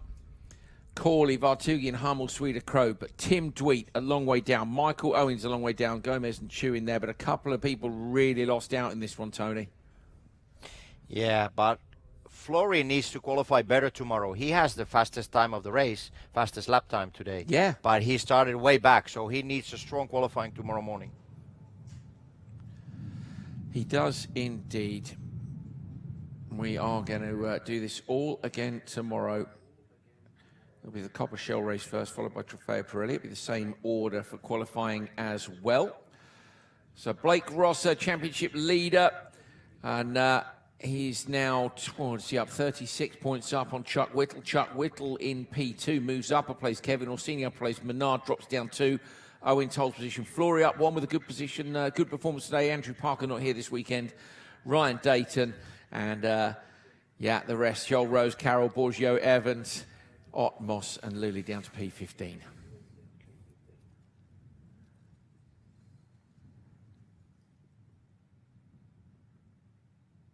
Kozera continues to lead Copper Shell Am from Fabian Sperman, but the gap is now just 16 points. It was 21. So he's managed to cut the lead by about 5 points there. Tim Dweet up a place, which I'm surprised about considering what happened in the race. But Jamie Garrett, look, only 7 points behind and up 3 places. Nürnberg, Chet, Corley and Co. drop down the order. Henry Hummel in P8. Gomez, Vartugian, Roberts, Kiel, Peruskia, Swede and Danny Patel down to P15.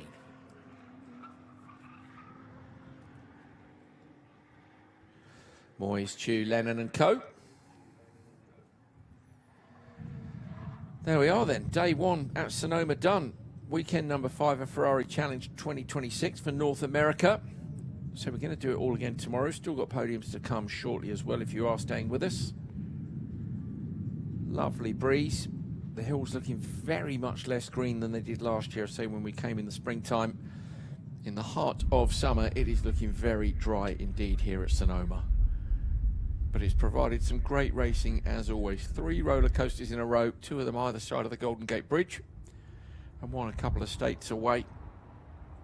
Circuit the Americas. Great stuff.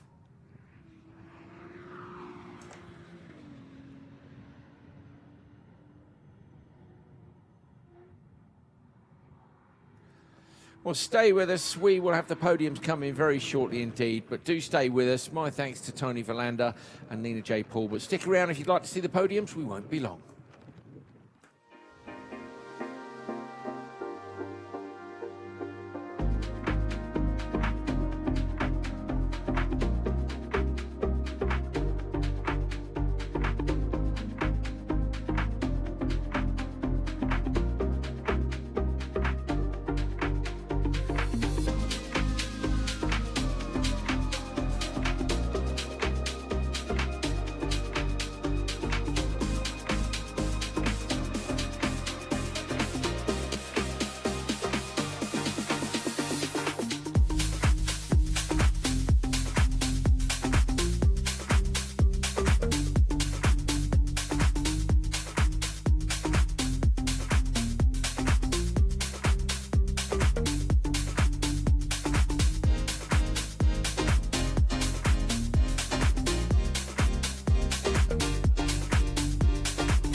Ladies and gentlemen, welcome to the podium presentation for the 5th round of Ferrari Challenge North America, coming to you from Sonoma Raceway.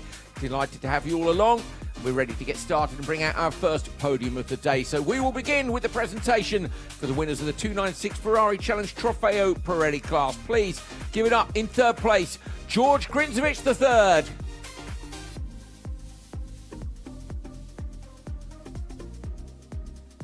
In second place, Brad Falvra. And your winner today in dominant style, Johnny Kaminsky.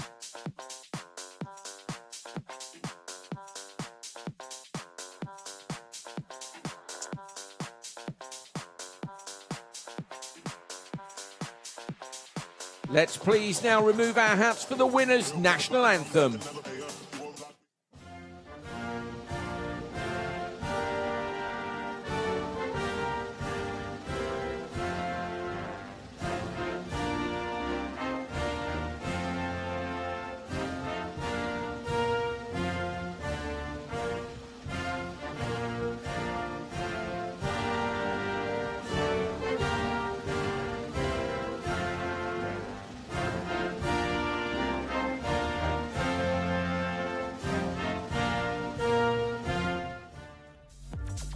I'd like to introduce Luca Zanetti, President Ferrari North America, to present the trophies to our winners.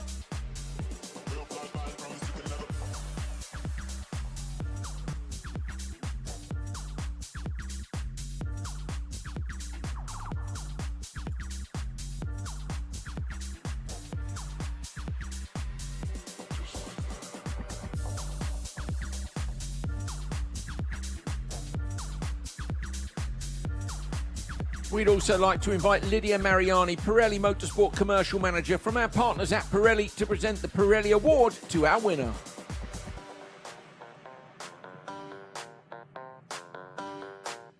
Please welcome a representative from Ferrari of Long Island to accept the Trofeo Pirelli Team Award, once again presented by Luca Zanetti, President Ferrari North America.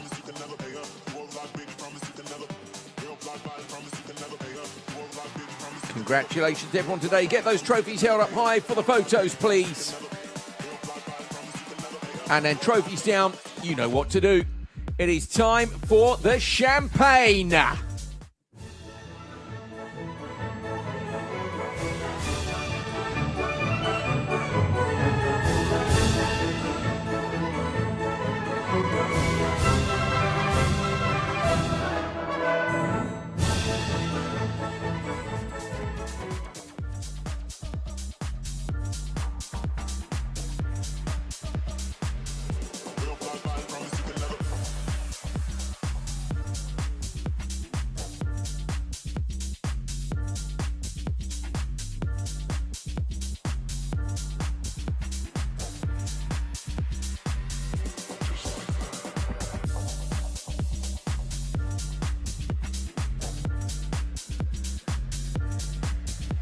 Next up, we will invite the winners of the 296 Ferrari Challenge Trofeo Pirelli AM class. In third place, give it up for Gregory Hopkins.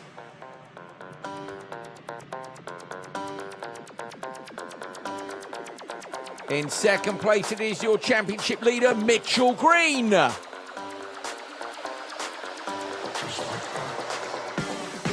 your winner today, Michael Mathers.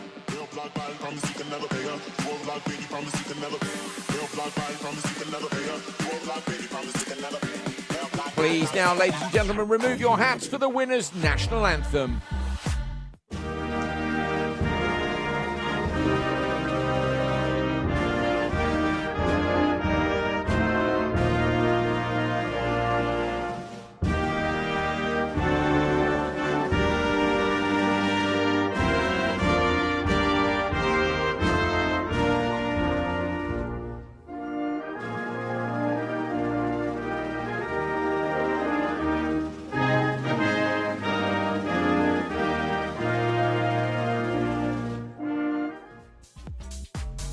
Now to present the trophies to our winners, please welcome Marcus Smith, CEO, Speedway Motorsports.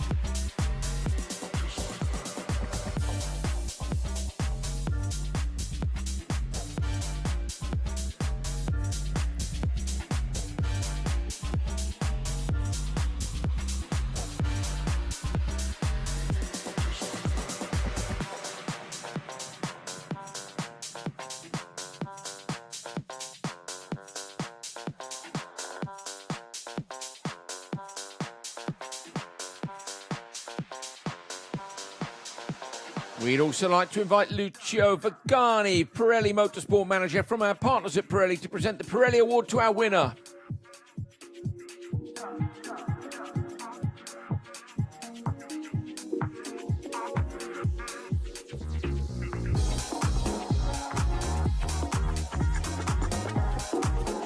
Please welcome a representative from Ferrari Central New Jersey to accept the Trofeo Pirelli AM Team Award, presented by Marcus Smith, CEO, Speedway Motorsports.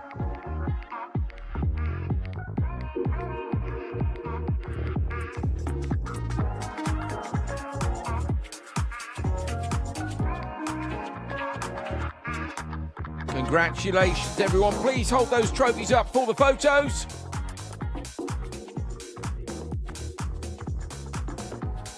And then trophies down, and it is, of course, time for the champagne!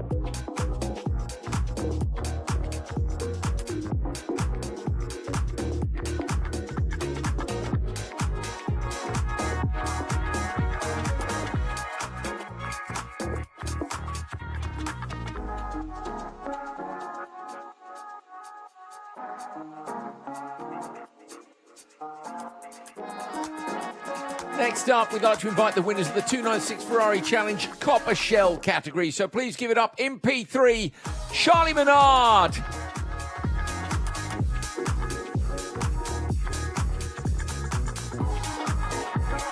In second place, make some noise for Ryan Dayton. Make some noise for Charlie Menard's dancing as well there. Come on, Charlie, let's go. And your winner today, Kevin Orsini, his first pole, due to his first ever win. Lightning McQueen on the top step in front of his family. I know this will be a huge moment for him. Can you also please welcome our Gentleman's Cup winner, Glenn Moss.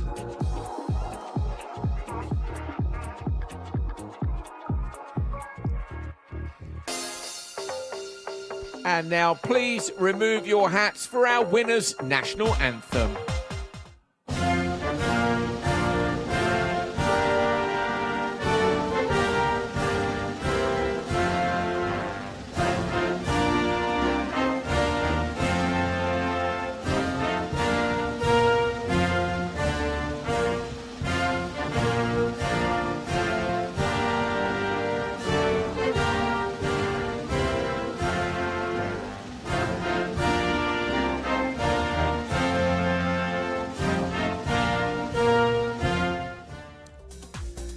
I'd like to introduce Kevin Camper, Chief Sales Officer, Speedway Motorsports, to present the trophies to our winners.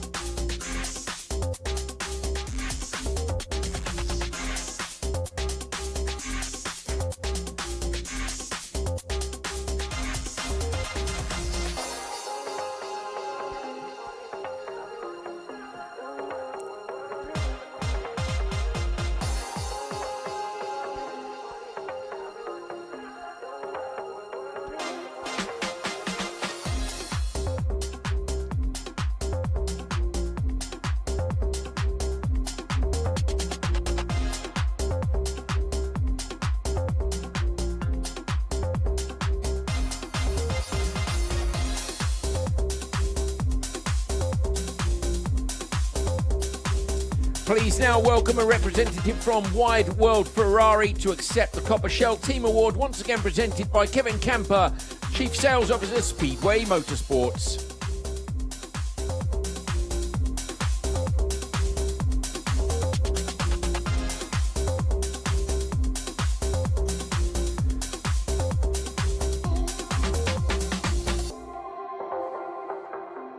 Congratulations to everybody today. Please hold those trophies up high for the photos. To get those trophies down. It is time for the champagne!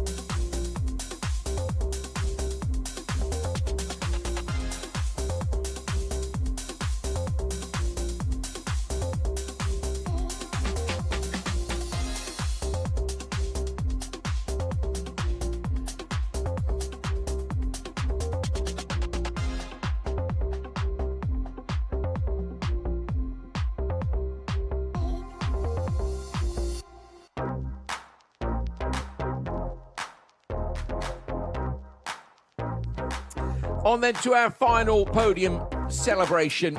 It is the 296 Copper Shell AM category. So please give it up for our podium positions. In third place, a great drive from P6 on the grid, Melissa Kozira, your championship leader.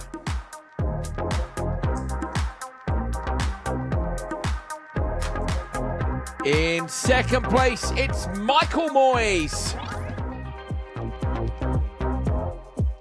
Great race between Michael and Fabian for at least the last 10 minutes of that one. And the winner today, he's had second place 5 times this year. Finally on the top step with all his family there. Give it up for Fabian Sperman.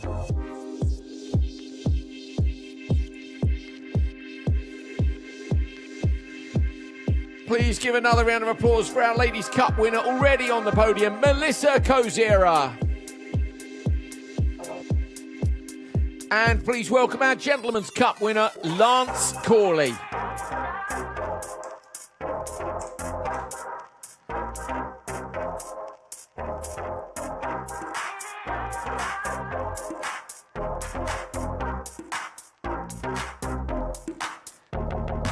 Please now remove your hats for our winner's national anthem.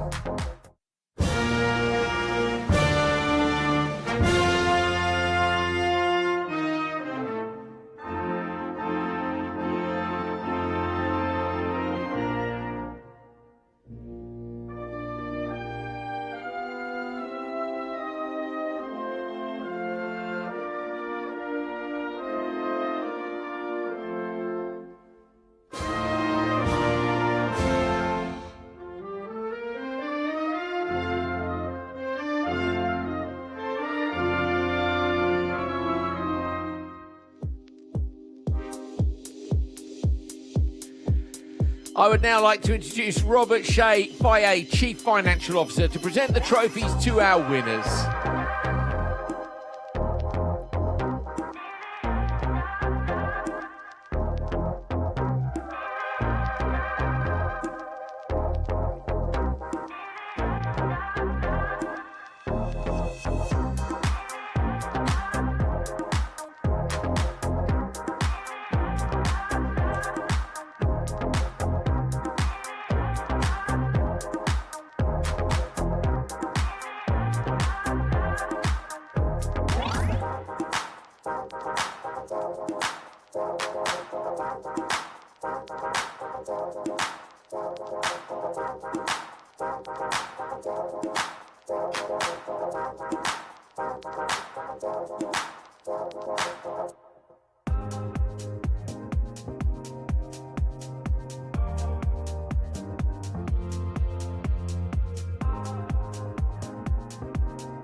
Please now welcome a representative from the collection to accept the Copper Shell AM Team Award, once again presented by Robert Shea, FIA Chief Financial Officer.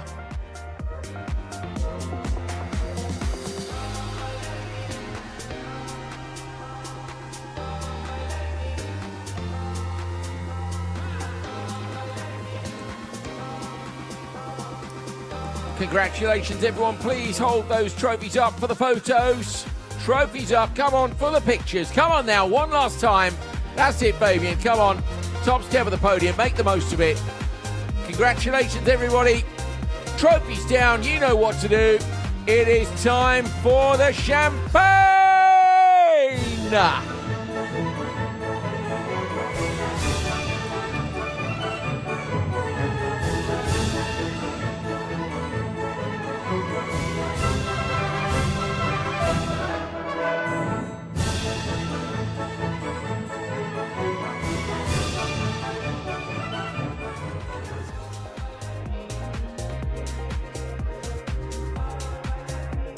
Well, that is it from day one here at Sonoma Raceway. Weekend number 5 of Ferrari Challenge 2026. Our third visit to California after thermal earlier on in the year. And of course, Laguna Seca just a month ago over the Golden Gate Bridge.